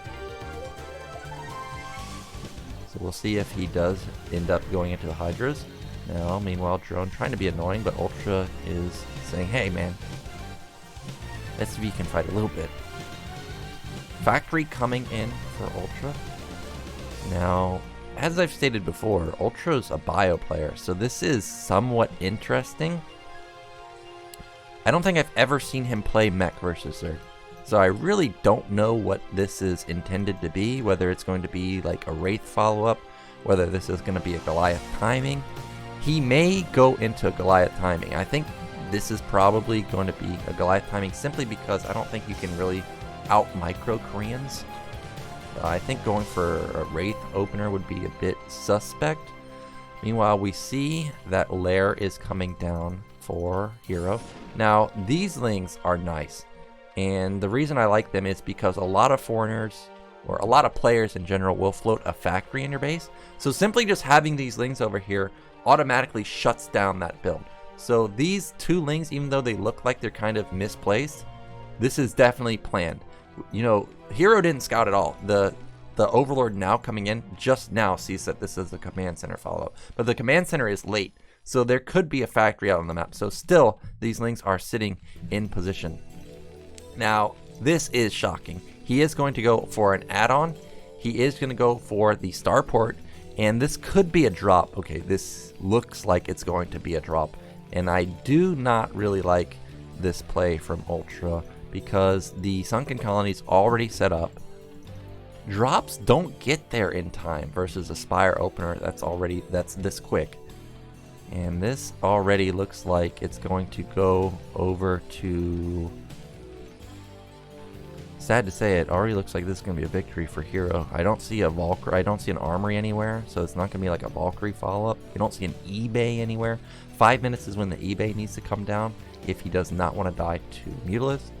Meanwhile, Lings have now moved out of position because the factory is obviously not coming. 4 Lings sitting at the natural are going to make it very, very hard to get through. And Ultra going for speed. Well, there's the Armory. Okay, so this isn't bad. Armory's a bit later than I was expecting, though. Ultra does come in here and see that, oh, hey, you've got a nice SimCity, so I'm not going to be able to get in. Meanwhile, okay, another Vulture coming out. Is it going to be a drop or not? Okay, I am happy that it's not a drop. It is just going to be straight into Valkyrie. So all of a sudden, this isn't looking too bad for Ultra. Instead of getting the speed, I would have liked mines more, because at least he could have built mine or put a mine here to deny the third base going down for quite a while. But as played, Vulture is really not going to get much done. Mutalisks are going to be coming out pretty soon. Drum count is very low for Hero here, only 22 workers. Valkyrie needs to get built You got to queue up that Valkyrie, man. You got to queue it up. There it is. So Valkyrie should be out in time by the time the Mutalisks get across the map and into position. But there's no turrets at the natural.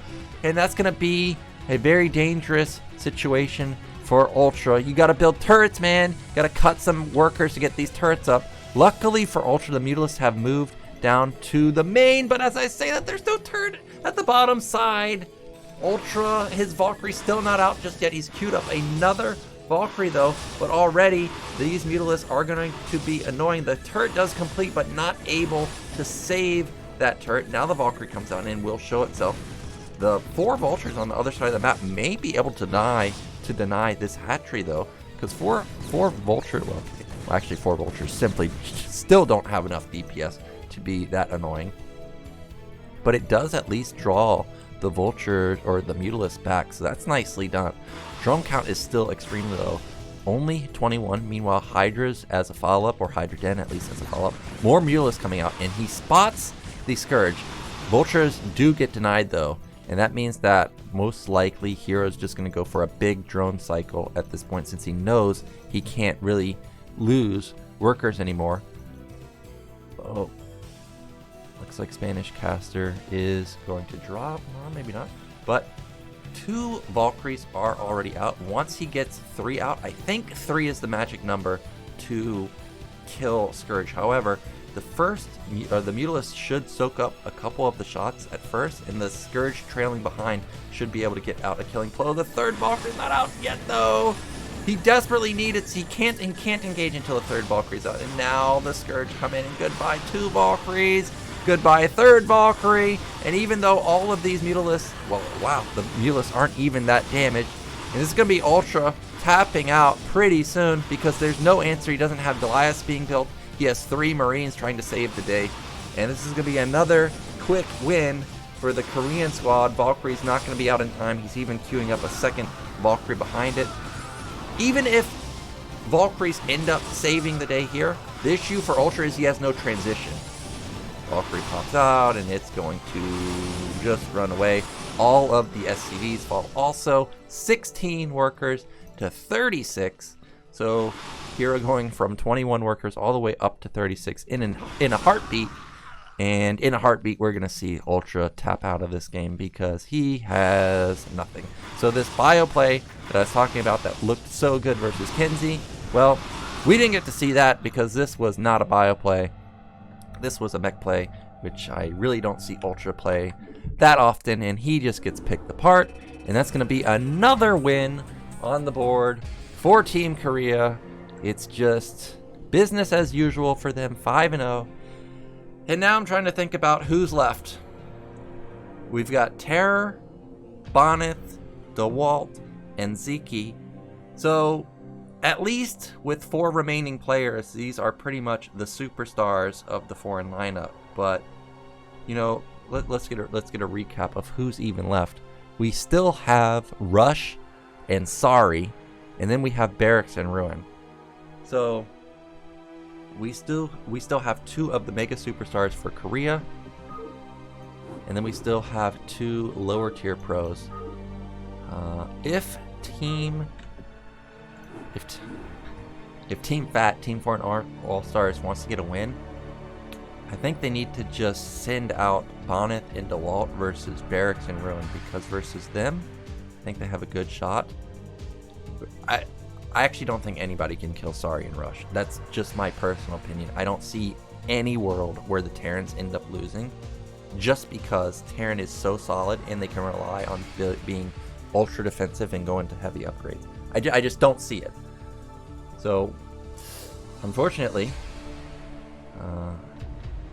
Foreign All-Stars are on the brink of being 9-0'd again. We're going into the 6th game of the day. It's going to be Zeke versus Barracks.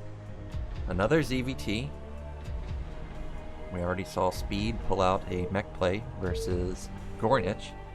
Wonder if Barracks will again, or if Barracks will do the same here, go for some type of tech opener, or if he will just go into bio and just bring it to the foreigner. Try and out multitask them with a lot of bio play, a lot of drops, a lot of vessel play.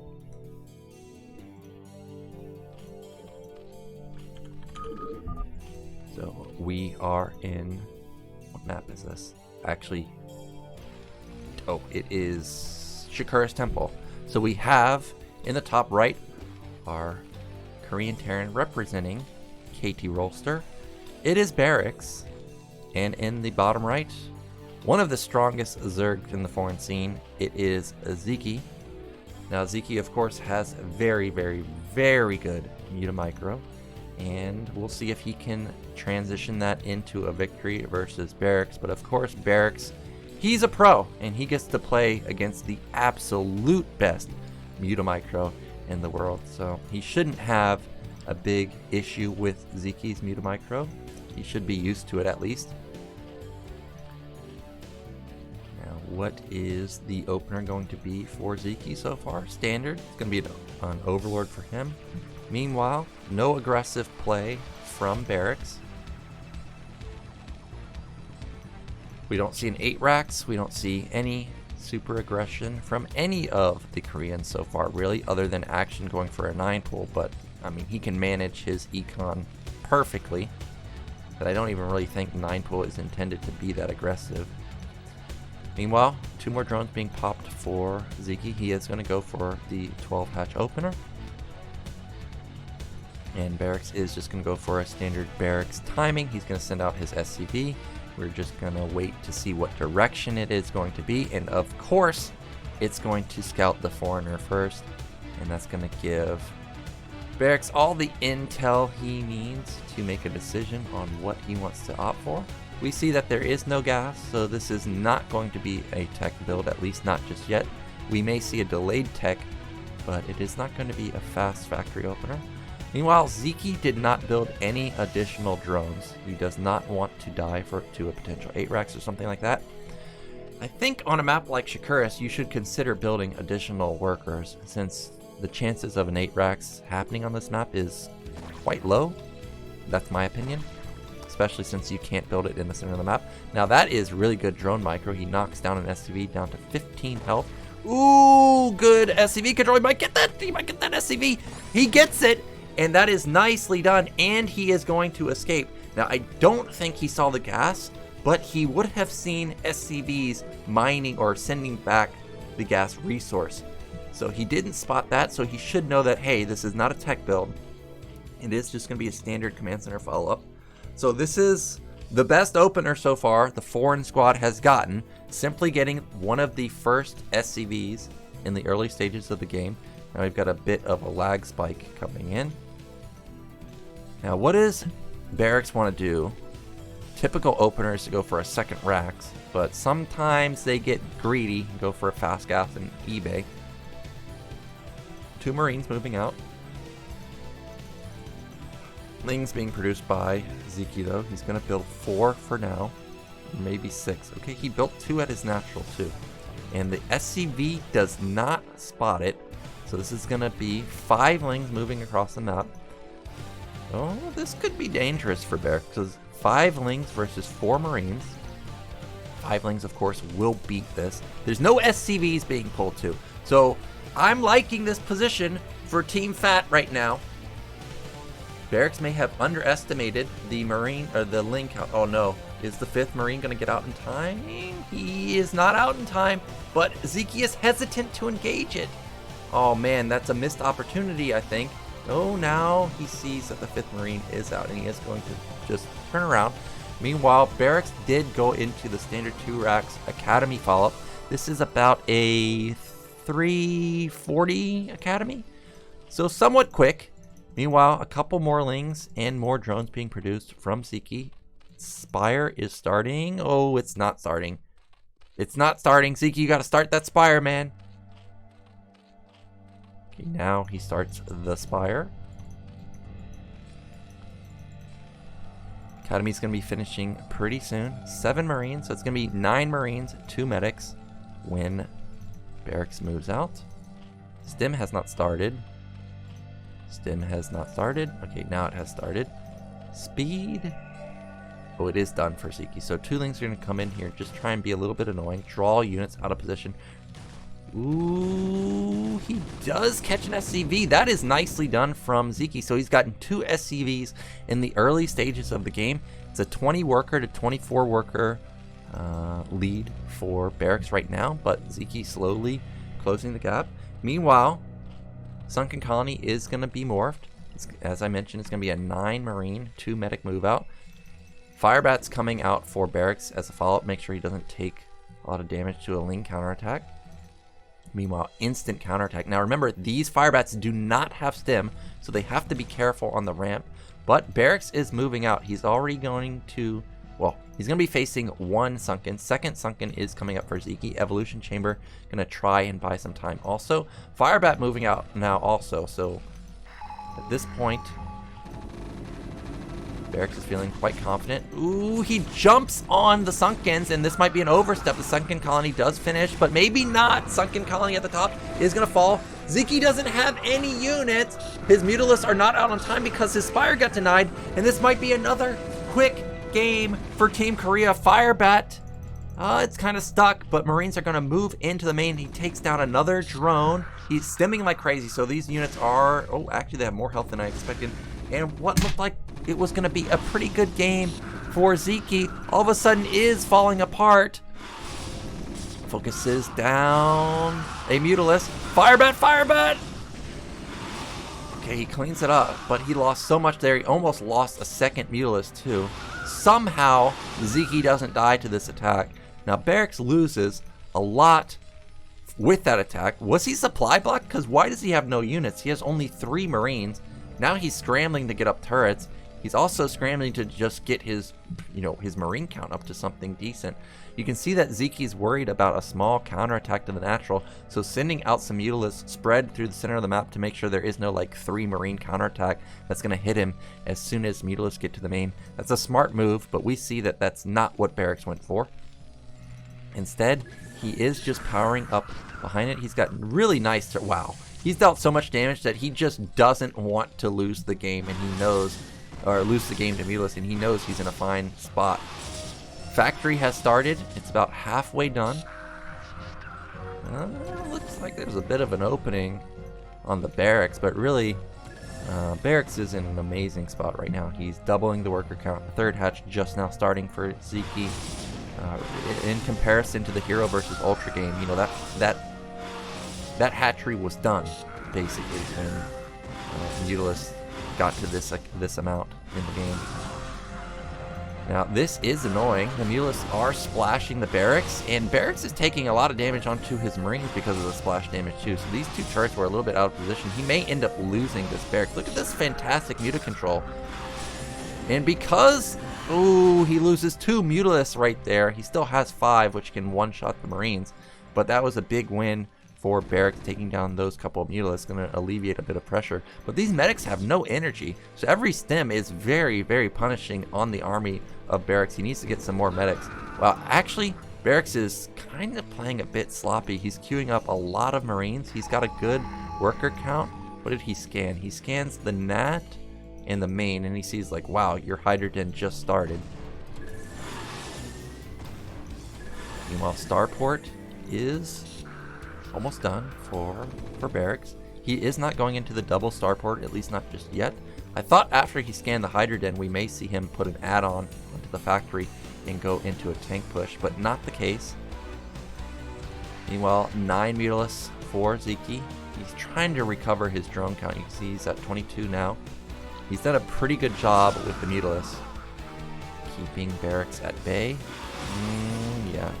If he had moved in there, well, actually there's a big opening at the top to harass that mineral line, but I think that would have been an overstep regardless. Meanwhile, Zeke's still doing a really, really good job with just 10 Mutalisks here. He's going to find another Marine kill. He loses a Muta there, though. 4 Barracks, 4 Barracks. Starport is done. First vessel's going to be coming out pretty soon. Zeke, his lurker upgrade is going to finish soon also, but he does not have good drone saturation at his third base. He doesn't even have any Hydras out just yet, so he can't morph the lurkers. Meanwhile, Barracks is pretty much at that sweet spot of workers that you want as Terran. He's got 45. He doesn't need to build any more workers. He's got tank or factory add-on, so he is going to be going for a tank push. Meanwhile, now the Marines are a lot stronger. They do have +1 weapon done, and Barracks is moving across the map.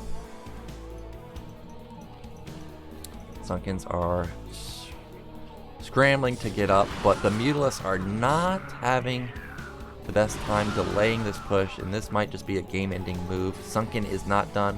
Lurkers are not done. Barracks stems for it. Now these Marines are dangerously low again. They are sub 30 health. They're even dying to just 4 Mutalisks here.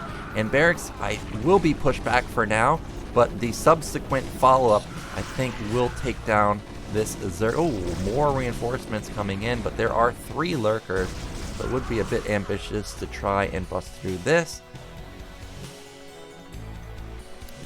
Third base is up and running for Zeke. He did get Lurkers into position 2, so that's great for him. But he is just in a ridiculously bad position. Tanks are coming out, vessels coming out. It's only 1 tank right now, but it doesn't matter because the Hive just morphed. Defilers are not going to be out for something like 3 minutes before they have Dark Swarm. Meanwhile, Barracks knows the position he's in. This is going to be a command center going up at top middle. He's in a commanding position. Second eBay coming up, so he's going to have 1-1 or 2-2 starting pretty soon. Meanwhile, Zerg hasn't even started their +1 yet. And there is the tank, and with the tank out, there is just simply nothing to kill it.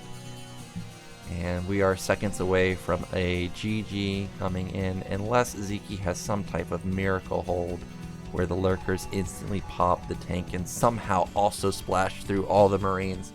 This is just going to be a game-ending push. Barracks also has D-Matrix. He's not used his Irradiate. Just all of the... Oh my gosh! I forgot that the Lurkers were clumped up and 2 tanks just splashed them all down. And that's going to be 6-0 for Team Korea.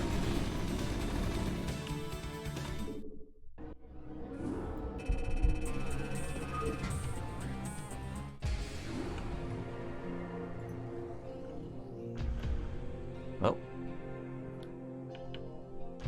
as expected, Korean Terrans are just so hard to play against, and you can see it right there. Even with a nice opener from Zeke killing off 2 drones, the Terran player just moved out, dealt a lot of damage with his Marine Medic, and then just transitioned into a nice victory. Actually, Barracks wasn't even playing that well. I just gotta be honest, as a Terran player, he built way too many turrets. He queued up way too many Marines in his just 3 SCVs. But because the Marine Medic timing did so much damage, it just simply didn't matter. Zeke tried to recover. He had nice Mutamicro, but when you're down that much, it just doesn't matter. So we are going into the last stretch of this best of 9. We've got 3 players remaining: Terror, DeWalt, and Bonneth.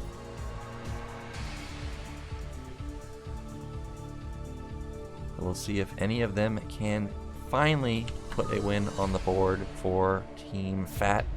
We are going into Sylphid now. It's going to be the 7th game of the day. Waiting for what the matchup is going to be.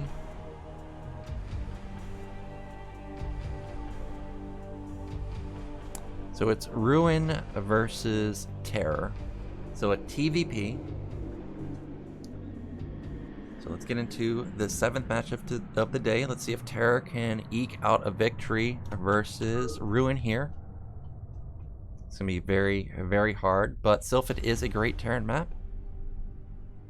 We know that Terror also has a lot of builds available, and you know that Ruin is susceptible to sneaky builds because I'm sure all of the people watching right now know that Artosis killed Ruin a couple months ago on Ringing Bloom, where he ended up just going for a Marine Medic timing, and Ruin just powered way too hard. So we know that Ruin can lose to cheesy type builds, and Terror is somebody that can pull out an aggressive build. So in the top middle, we have our Peruvian Terran player. It is Terror. And in the bottom left, we have a very, very strong Protoss player. It is Ruin. Now, when I got to Korea about a year and a half ago, I did play Ruin on the ladder for the first time. And versus him, he ended up playing like 2-base Arbiter and then went on to 4 bases. Now, he did end up winning that game, but Recall Man got the best of me. I was actually doing a really good job in terms of macro versus him. I think Terror's a bit better than I am. So whether Terror ends up going for an aggressive opener or going into a mech or a standard play, I think versus Ruin, Terror should have a really good shot, especially since this is Sylphid, which is one of the best Terran maps really ever made. So we do have Terror going for the typical depot placement at the top position. It allows the Marines to dance in between here in the racks, and if it does get messy, you can put your factory here, and that is a somewhat safe location for the factory. It's very difficult for the Zealots to get up there. Meanwhile, no forward gate for Ruin. Waiting for the gas timing, or if he is even going to go into the gas. Okay, there's the gas now. Now, Terror is going to, unfortunately, last scout Ruin, but it is Sylphid, so, you know, it's not going to be catastrophic for him. He's still going to have a relatively quick scout. But this is going to be a gasless expand, and that is going to be a pretty good opener because we see no Zealot out just yet for Ruin. Cybernetics coming in. He does still have the option to queue up a Zealot. There it is. And he is going to put a bit of pressure onto Terror. Now, because Terror hasn't scouted at all, I wonder if he will transition this into just a delayed gas opener, or if he is going to be content with the command center follow-up.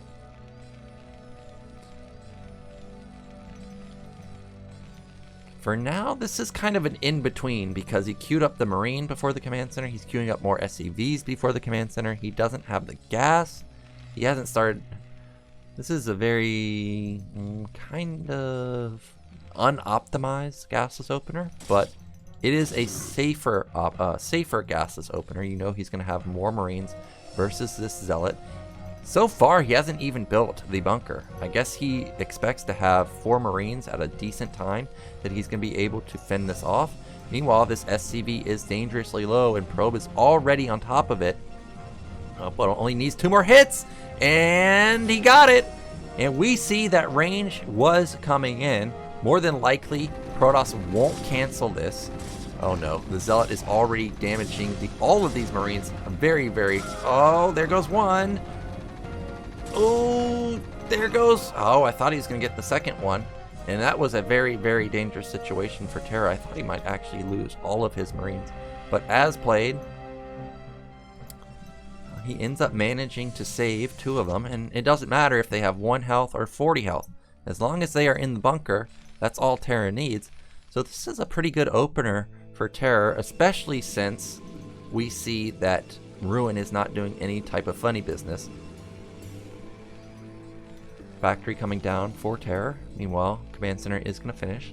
The second SCV being sent out for a scout went undetected, but Ruin is looking around for it. He does not want to let Terror get into the main and see what's going on.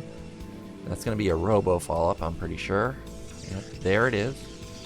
So typical opener from Protoss. 4-minute to 4:20 robo is pretty standard for Protoss players these days.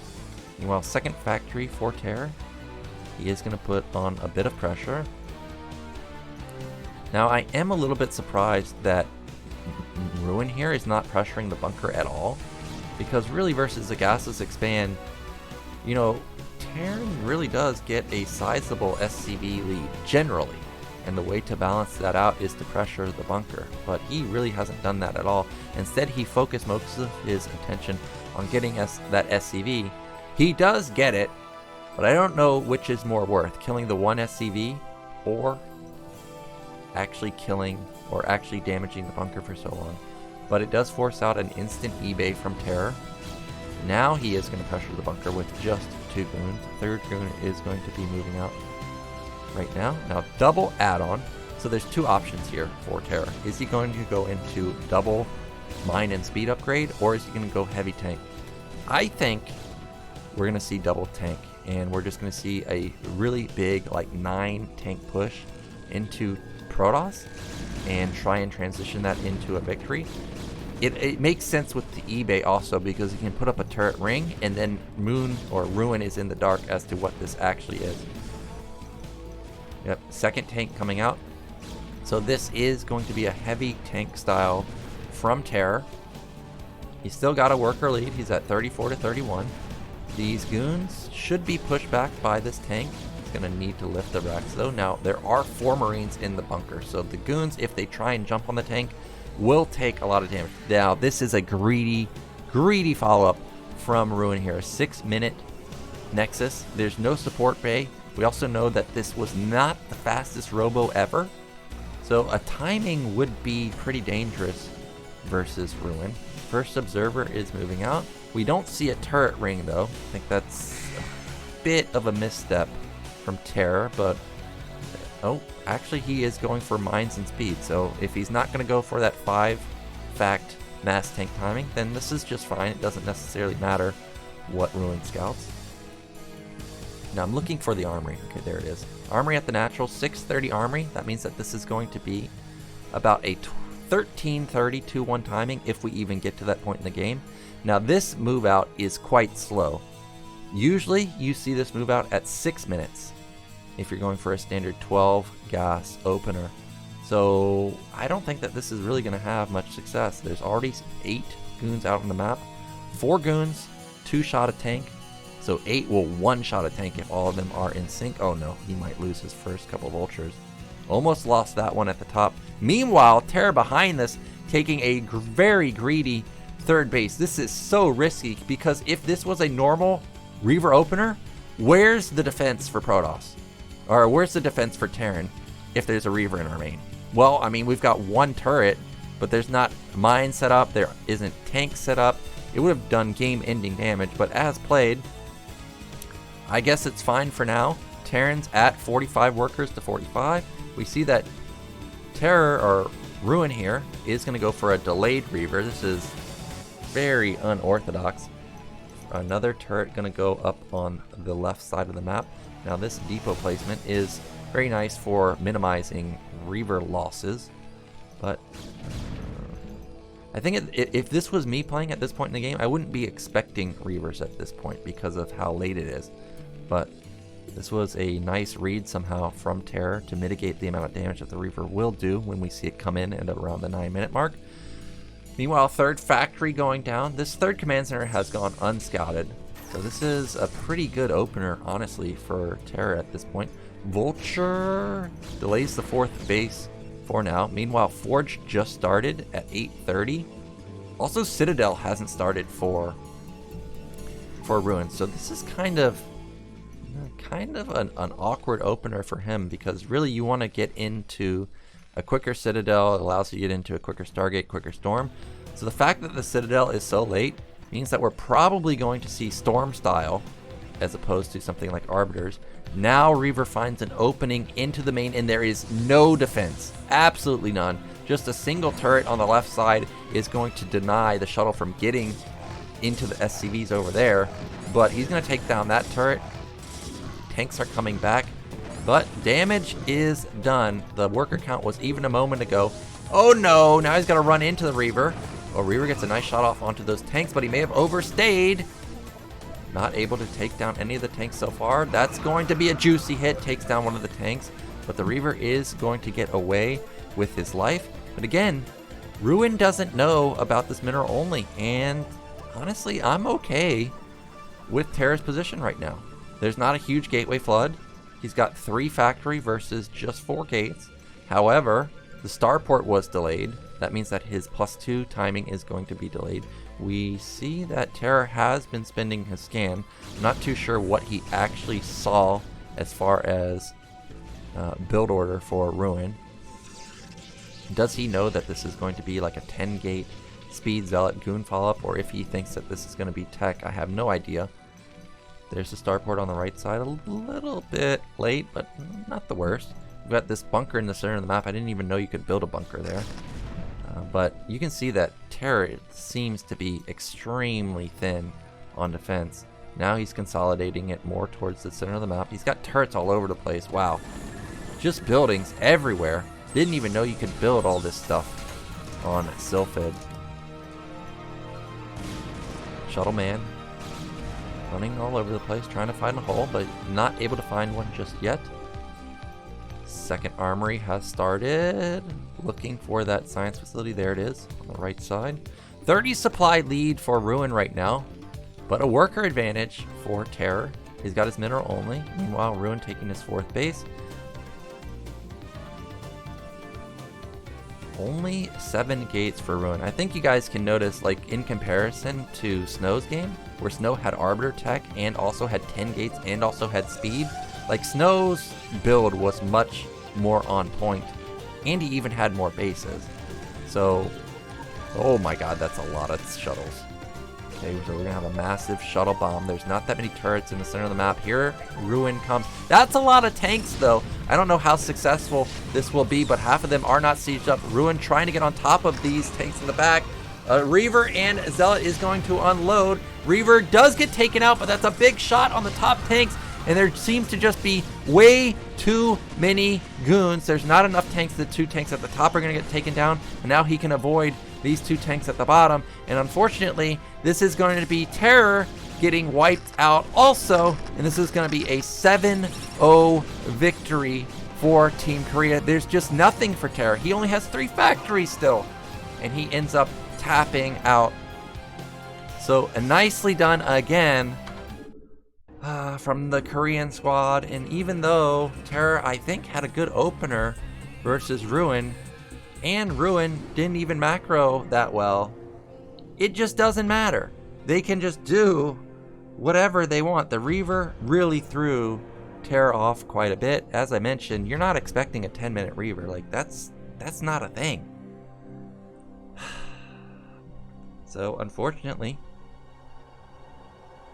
we are down to just 2 players left in the foreign scene.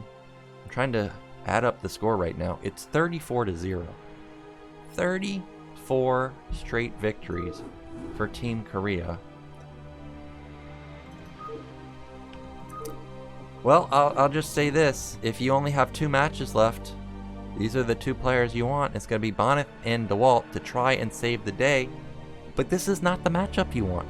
It's going to be Rush versus... Well, actually, this might be the matchup you want. It's going to be Bonnet's best matchup, PVT, in my opinion. But he's going to be playing arguably the best Terran in the world right now. Arguably.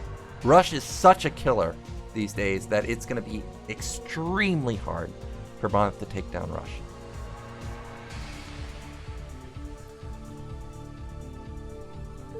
So 8th game of the day. 2 players left. Bonnet versus Rush on Ringing Bloom. We already saw Bonnet play versus Action on Ringing Bloom, and Action just picked him apart with pure Hydras. And I think I remember reading that Bonnet does not play this map that often. So this is going to be an interesting, very interesting matchup. Now, we know that Korean players on the ladder are extremely aggressive. Extremely aggressive. However, the pros here have not been aggressive, but because it is Ringing Bloom, you really don't have in-between builds. You don't see stuff like 12 fact. You don't see that. You see, like, you're either all in or you're not all in. Like you're powering very hard. And as I say that, there we go. We've got an SCV going to the center of the map. Now in ASL, we saw Barracks go for a single 8 racks versus one of the Protoss players. I can't remember who it was. But to me, 8 racks versus Protoss, that's not a build. So I would expect this to be 2 racks in the center of the map. But as I say that, apparently it is a build because there's not a second SCV moving out. So this is going to be educating for me because I've never seen an 8 racks opener versus Protoss. Now the question for me is, what's Bonus opener, and it looks like it's going to be a 12 gate or 12 Nexus, unless he scouts the center and finds this, which he might. I think. Oh, he's gonna scout it. Is he gonna scout it? Please scout it. He's in between going for a gateway and a Nexus, and this is the dream opener for Bonnet. I don't think this could be a better scenario. Now, did Rush realize that this is gone spotted? Okay, now he's going to show it. I actually would have liked for Bonnet to not show that it got scouted. Oh my gosh. Oh my gosh, he might get this SCV. But, oh, that's painful because he sat here for that couple seconds. The Rex gets up. And if you're in the chat right now, you got to be feeling like, okay, this is a great scenario because he at least can go gateway versus this. But at the same time, this would have been a game-ending scout because he would have killed that SCV before the SCV completed the racks, and that would have been the first victory for Team Fat. So now, I mean, of course, this is still amazing opener, but man, that was a gimme victory. That was an actual gimme victory. So now we're going to have Rush trying to transition out of this. I don't know how you transition out of this. 8 Rex is just so bad versus Protoss. It's just so bad. First Marine is here. 2 probes get pulled off. SCV is not going to die just yet. Wow, this bunker is going to get up. Now, this is double gateway though. Oh no. Is he going to slow push this, like build a depot in front of the... I don't know about this. I don't know about this. He's trying to focus down the SCV, but the Zealot are not... Oh, he gets both of the SCVs. Okay, all of a sudden this is an amazing situation. He realizes that, hey, I don't even need to sack these probes anymore. Just going to sack the Zealots. And behind this Rush, I mean, there's no gas, because, as I said, 8 racks... Well, I mean, it hurts your econ, of course. What is this? Okay, guys. No joke.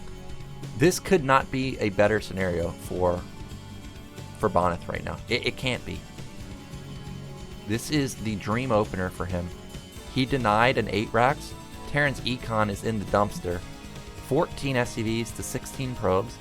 Now, we do see that Bonnet still does not have a Nexus up because he was, I guess, expecting this to be a gas follow-up. So he doesn't want to, die to a Vulture or something. So he's going to put down that Cybernetics. He is going to move out with 3 Zealots, though. The Zealots can just run by this bunker. Ooh, he takes... Oh, what happened to the SCV? There was an SCV, right? How does this Zealot have no kill? Not too sure how that happened. I guess a probe got it. Zealots are moving into position. 4 SCVs ended up being pulled off to try and deny the Zealots from getting in. Now, just seeing the SCVs is already a win. Okay, now this is where Big Brain might come in. Does Bonnet suspect that the SCVs were already pulled? If he does, he could just waltz in here and he would deal a lot of damage. But he's not going to risk it, or maybe he's just waiting for this 4th Zealot to come in here. Wow, this is so dangerous from Rush. Okay, he needs to get there. I think now he should know that, oh, there's probably nothing there because your barracks is moving into position, and that's going to be Zealots running into the main, and this is going to be super annoying for Rush to deal with. Wow, the SCV control is fantastic, but look at how many SCVs ended up being pulled off. 7 SCVs in total. He only has 7 SCVs mining. Marines are going to fall. Zealots do get surrounded, though, and that was about perfect defense for Rush. Meanwhile, behind this, Bonnet's Nexus is going to complete at a decent timing relative to the command center for Rush. But Rush has done a good job to catch up in workers. It's 22-20, so this opener that I thought was the dream scenario for Bonnet all of a sudden doesn't look like that much of a dream opener anymore. And behind this, having the fast robo, fast cybernetics, he ended transitioning it into a fast robo.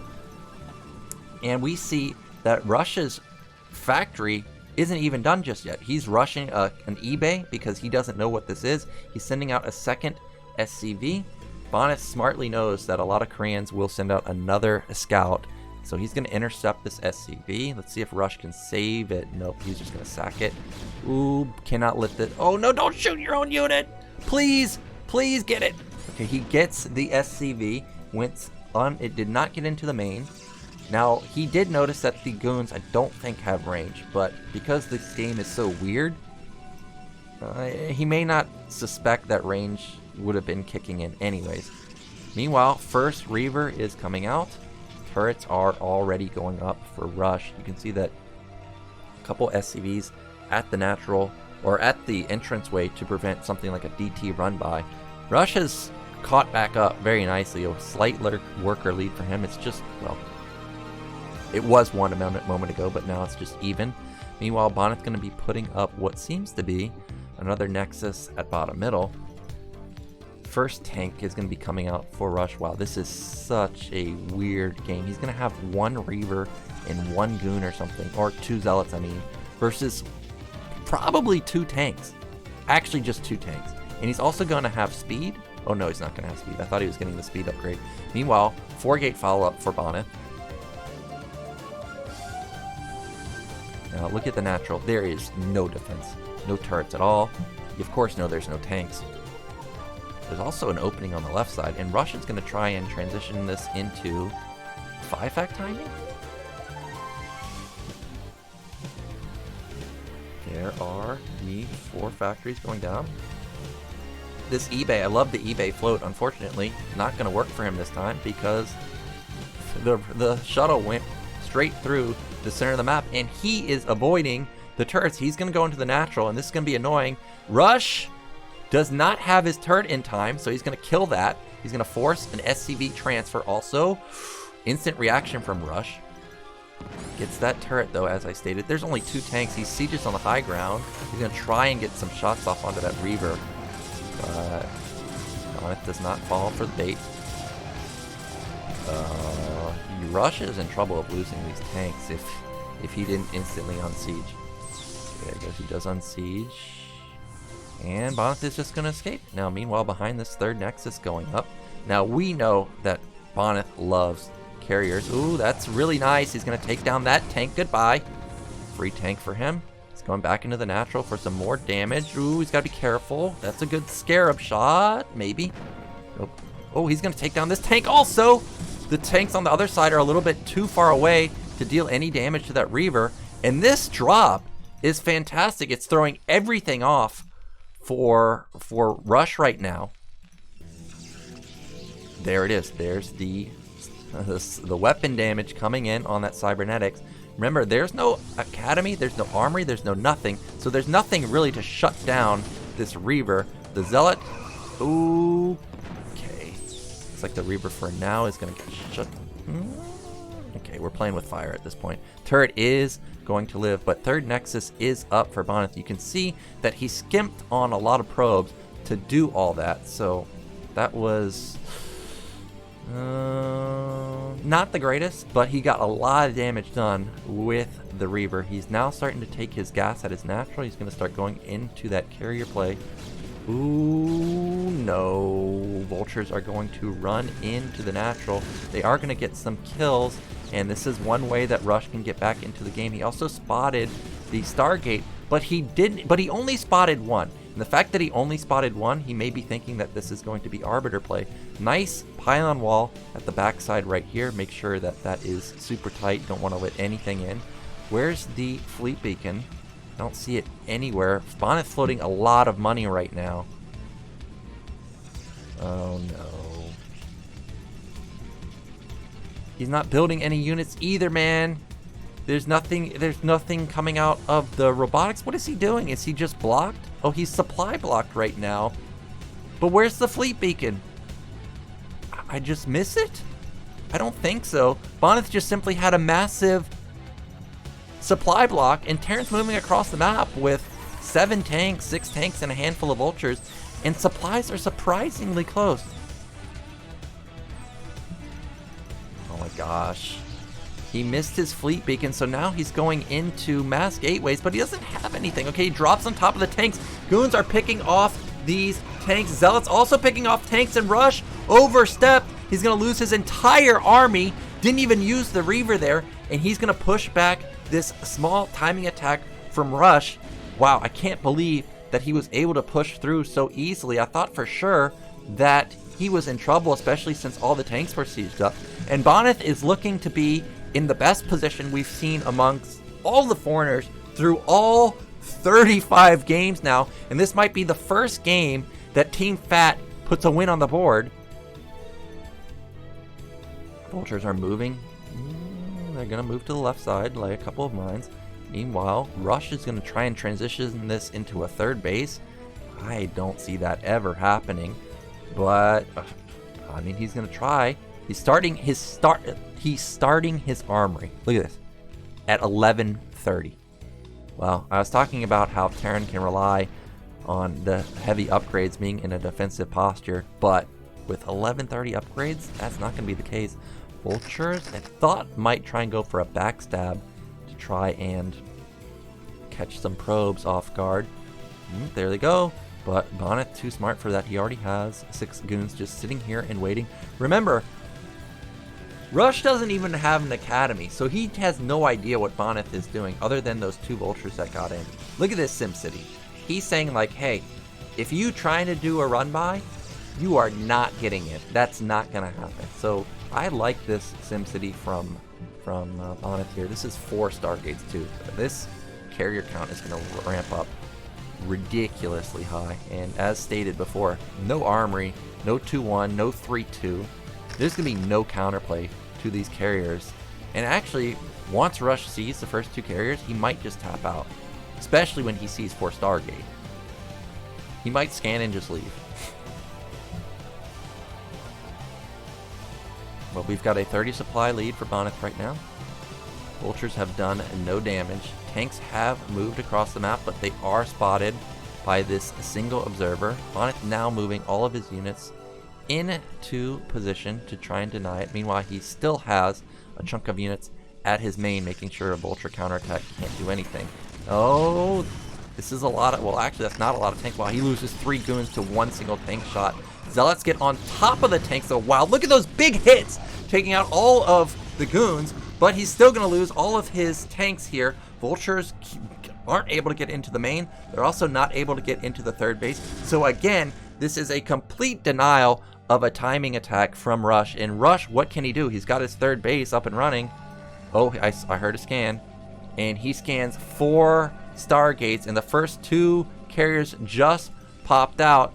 Double armory going down for Rush, but he just doesn't have any way to stop these carriers, and it's going to be at 6 very quickly. Also, Boneth has 8 gates. He hasn't lost a single fight in the middle of the map. This is going to be first win for Team Fat. I can't believe it. He's going to take down Rush, arguably the best Terran in the world right now. A nice mine trag almost kills that tank by itself. Goodbye, Rush. You have nothing, dude. GG, there it is. Put it on the board, boys. Put it on the board. We've got Boneth taking the first game for Team Fat, and that's going to put the score at 1-34. But they've done it. I can't believe it. I really can't believe that that out of all the players, Rush is the one to fall there. Wow. Well, as I stated before, I'm not a big fan of 8-Racks versus Protoss. Really, really am not. I feel like if you're going to 8-Racks, you might as well just commit to it because it's so hard to transition out of it. I mean, you saw Boneth floated a ton of minerals. His Nexus was later. He had 2 Stargates that just sat there doing nothing. And he still stopped the follow-up timing. Also, Rush had 2 tanks versus the Reaver drop. Like, the 8-Racks, I just don't understand the reasoning for it. But, I mean, obviously Rush is, you know, a million times better than I am. He must have success with it. But that is going to be the first victory on the board for Team Fat. Now we're going to go into the last game out of all of the show matches. It's going to be DeWalt versus Sari. So another PvT, and this is another good matchup. Well, sort of good matchup for Team Fat. DeWalt's best matchup possibly is Protoss versus Terran, and he's going to be playing on Eclipse. in general, a good Protoss map versus Terran. However, Sari is a very, very good Terran player, and what makes Sari dangerous compared to other Terran players is he reminds me of Fantasy, and Fantasy does like to go for a lot of harassment-based play, but also Sari can macro. He can just play 2-1 and just simply murder you. So it's going to be hard for DeWalt to try and make an evaluation on, okay, is this guy going for the harass style, or is this guy just trying to outmuscle me? So we do have Sari at top or bottom left. Meanwhile, DeWalt at top right. We don't see any forward gate, so DeWalt just going to be playing pretty standard. And he is not going to send out a quick scout either, so he's not going to punish Sari with something like a gas steal.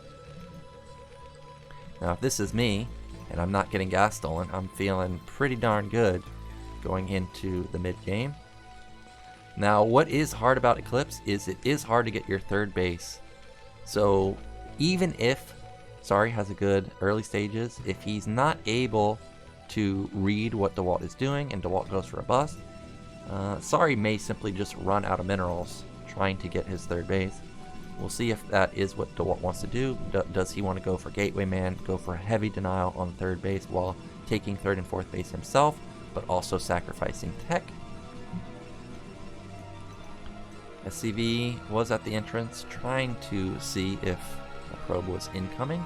He sees that it is not, and he is just going to take his gas.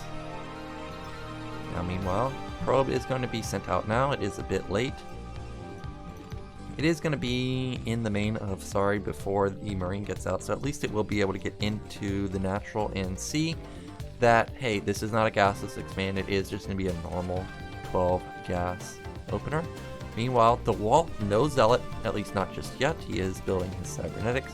Not mining gas just yet though. Okay, now he's going to start mining it. Well, Sari went around the edges of the map looking for that proxy gateway. Not able to find it. So he's going to be feeling fantastic that this Protoss player did not try and abuse a two-player map versus Terran. Factory going to be coming in. Meanwhile, Probe just being a little bit annoying. Takes down that single SCV down a little bit. Factory timing 235-ish. Pretty much perfect. Meanwhile, DeWalt, okay, he hasn't made a decision on whether he wants to get range or wants to be sneaky. He does go for that goon first.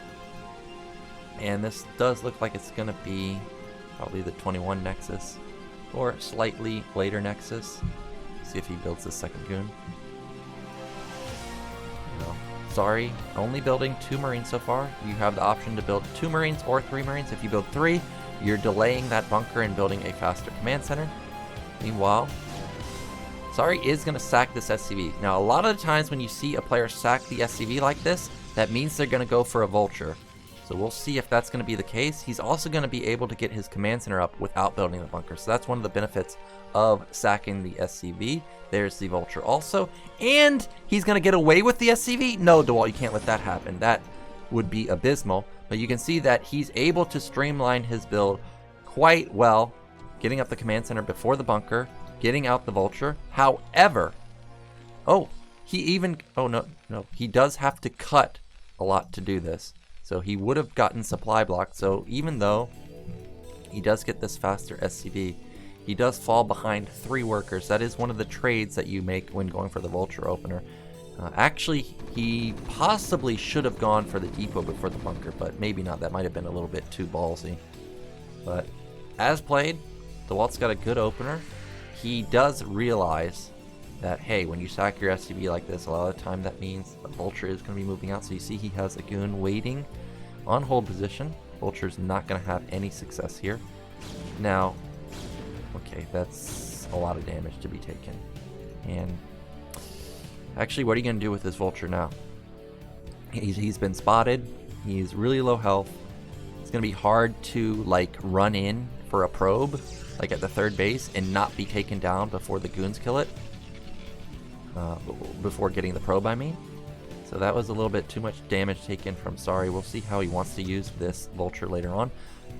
he has decided that he's going to go for mines. That's how he's going to use it. If this goon can catch this vulture, that would be an amazing pickoff, because now DeWalt won't have to worry about losing goons. Wow, sorry, running around avoiding the goons. I don't know how he did it, and this 3 Marine 1 tank move out is going to catch DeWalt completely off guard. He's gonna be like, wait, what? Why are there 3 Marines at my base? Oh my god, look at this. Mines are already done, so these goons that are out of position might just be running into death, and this might be a quick victory for Sari here. This goon, okay, a second goon's gonna be coming out pretty soon, but this is already a very, very, very dicey situation for DeWalt. He's got to avoid these mines, which you know he's not going to be able to. Vulture's coming in at the same time too. This was, oh, goodbye goon! Then the goon in the back is going to take a lot of damage, and it's going to get picked off. And remember, there's still no ob. That goon at the top is very low too. That might fall, and that's going to be what, 3 goons falling for simply 3 Marines, 2 vultures so far, and maybe 1 tank. Another vulture coming in. Probes are being pulled off. There's a mine right there. There's a mine right there. He loses that goon too, and already this is a catastrophe for DeWalt. Oh my gosh. Okay, well, another mine connects, and okay, thank God that goon doesn't fall too.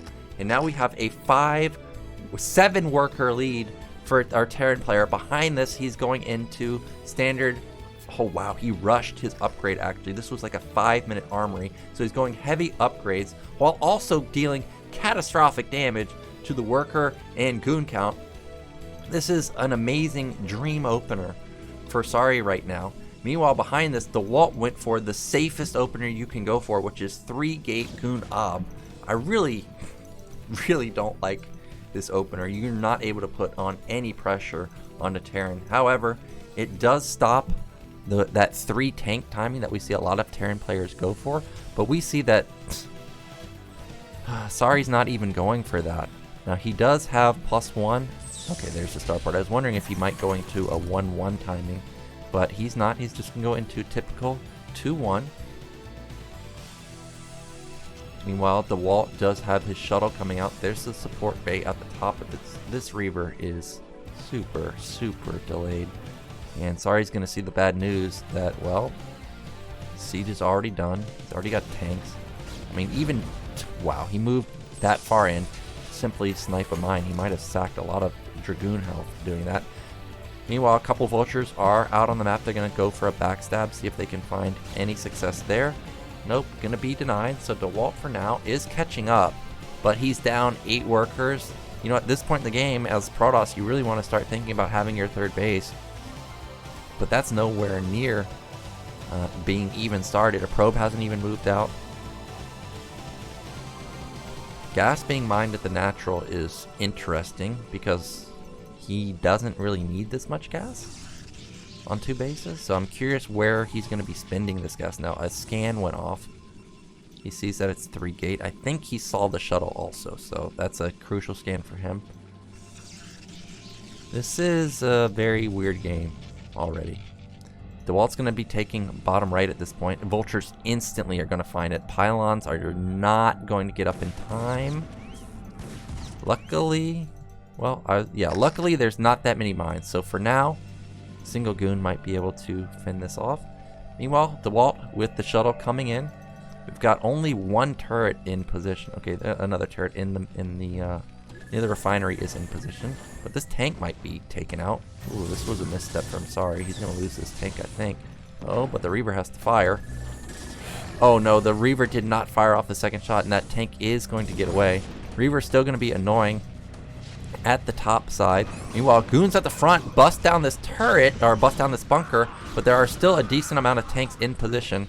Loses the Reaver, and he lost the shuttle? Oh no.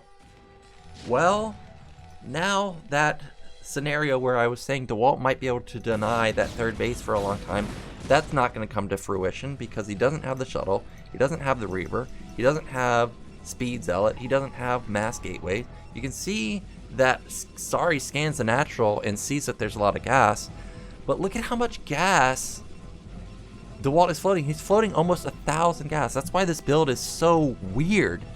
We don't see any tech from him other than the Reaver. Now we see the gateways coming down, but There's no Citadel. Am I missing it? I'm not, right? 7 gate for DeWalt. If he had Citadel and less gas mining in these 7 gates and the shuttle and the Reaver, obviously, he could have done a better job to deny mid-left. I still don't think he would have had success because supplies are still so dangerously close, but obviously it would have been much better. Worker count dead even, 60 to 60. We've got 5 factories for Sorry. We know that he is very, very far along the ways with his upgrades. He's about 50% done to +2, so he's going to be hitting that very strong, about 1230 timing. We're just waiting for him to plop down some more factories, really. Once he goes into 8 factory, he's going to be able to mass up to max very, very quickly, and he may be hitting something like a 13-1 timing. I don't know how DeWalt intends to stop it, because just now he's starting speed, just now his gateway is completed. Templar Archive is coming in, so that's where all that gas is going to go. This is not going to be Arbiter, this is not going to be Stargate play. There's the Reaver on the left side, but you got to be careful, man, that's 3 turrets. Already, the shuttle is dangerously low. Even just 2 shots from a Goliath will take down the Reaver. 6th factory coming up, 7th factory, 8th factory gonna be coming up also for Sorry. Everything is pretty much perfect. Okay, we've got the covert ops coming in for Sorry here. Now he's been experimenting with this type of play, and it is quite effective. It's able to take down Nexuses very easily. However, it is highly gas intensive. You've got to get the vessel for EMP, you've got to get the Ghost with Cloak, you've got to get the nuke, you got to get so much gas intensive units that this may be a bit of a mistake here, especially on a map like Eclipse where it is easy to get like 4 bases, but it's kind of hard to push. Like you attack into high ground at top middle here, you attack into high ground here, you attack into high ground here. I'm not too sure about this, but we'll see how effective this will be for Sorry. We see a lot of scans going off. Okay, he is scanning to just see where the units are for DeWalt, and he is, I thought, going to be moving out. Instead, he is just sending vultures out to lay some mines. Now, Sorry's build is going to be going for the 3-1 or 3-2 style. He's not trying to attack with 2-1. Now, the Observer saw the barracks blinking, and DeWalt should know that Sorry is somebody that likes to go for nukes, so already he should be aware that this is coming. Meanwhile, Storm is finishing. Plus, is that +1? Wow, +1 isn't even done yet versus a Terran that already has 2-1. Honestly, Sorry could just walk across the map right now and kill him, but it looks like he wants to be a little bit fancy with this nuke play. He can also put like a ghost right here and I think nuke this. That would be really, really cool. Vultures at the top side of the map, not able to get any mines in position. DeWalt doing a good job to deny mines all over the map. Meanwhile, Reaver denying the 4th base. DeWalt should be feeling like he's in a decent spot right now since he's got all of his gateways up, since he's got Storm already done. He's got +1, which isn't the worst versus 2-1, but it's definitely not ideal. He needs to instantly start +2 though, like actually instantly start it. Now 4th base going up for Sorry at mid left. I like how he's using that vessel to clear out all of the observers. He does not want DeWalt to see these ghosts. Now remember, DeWalt Sorry has another ghost somewhere. Where is it though? We know 1 is here, 2 is there. I'm trying to find that other ghost. Okay, here it is. It's just sitting here and waiting. Another vessel coming out. So far, we have just a standoff between the players. Another scan going down. He's scanning top middle. This is a situation where I'm not too sure DeWalt can really win at this point. His upgrades are lacking. It's going to be 4 base Terran versus just 4 base Protoss. 5th base is being denied. DeWalt kind of doesn't have a good angle. Look how many tanks there are. I don't even know how many Storms. Okay, he has 4 Templars. Maybe has 8 Storms available, but with EMP, It's going to be so easy to wipe those off, or wipe those Templars out. Also, these ghosts that were just hanging around like this might actually have lockdown. That might actually be the purpose of the ghosts here, not really for the nukes. For now, the vultures do deny top middle. Supplies are still dead even. Oh, he gets a storm off, but I don't know if trading a storm for just a little bit of vulture damage is worth. Nuke has been started. Both players floating a lot of minerals. I did notice that this is +2 weapon on air carriers. It's, oh, there we go. There we go. We've got 4 Stargates. That's what I was missing. I was like, wow, the wallet is gas starved for quite a while. But when you go for carriers, you've got to get double cybernetics. You really have to get double cybernetics and get armor. Mass scans going off somewhere. I don't think he's still scanned the carriers just yet. Actually, this upgrade right here, the shields, this is a debatable upgrade with carriers. Actually, I think you don't want to get that, but we'll see how effective this will be. 5th base is trying to get up for DeWalt. None of the mines have connected so far. That's going to be 1 mine, but there's just so many vultures right now that this base is going to be denied again. I was so confident that a ghost would be moving over here to try and nuke from the low ground, but we haven't seen it just yet. Carrier count is getting dangerously high. It's going to be at 7, but as I said, +1 is already done. +2 isn't, well, it's halfway done, but Terran already has +3, and +3 hits like a truck versus interceptors. Looks like we have a bit of a lag spike here. Maybe one of the casters are going to fall. Oh, nope, he's back. Now, these ghosts have built up a lot of energy. I don't know where they are. Okay, wow, he has 4 ghosts. So he could lock down the carriers and then nuke them. That would be the highlight of the day if he goes for that. We still haven't seen a nuke yet. Not at top middle. Okay. Oh, he scanned the Stargates right now. So he sees that this is Carrier Man. And now this triggers movement from Royal. He's going to be moving into position at top left. How much energy? That's a double lockdown. That's double lockdown. Almost double. Wow, he has like 10 lockdowns available. These carriers still don't suspect these go. Oh my god, he gets 1 of them. He gets 2 of them. Well, he might think that that's it. Oh, he gets EMP'd. Well, these carriers did nothing. Oh, he's nuking! He's nuking! He's going for it! He wants the Hail Mary! He wants to get all of these carriers. And this is, where's DeWalt's army? Is this just it? There's really not a lot of supply here, so these 2 carriers are 100% dead. We're just Hollywooding at this point. He doesn't even need the nuke, but he wants to do it. And he's probably going to queue up another nuke.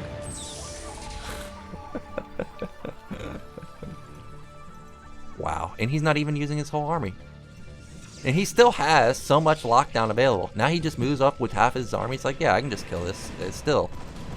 Okay, we're waiting for the lockdown. Oh no, he didn't have his interceptors out, and that's going to be another lockdown carrier. It's going to get all 3, maybe.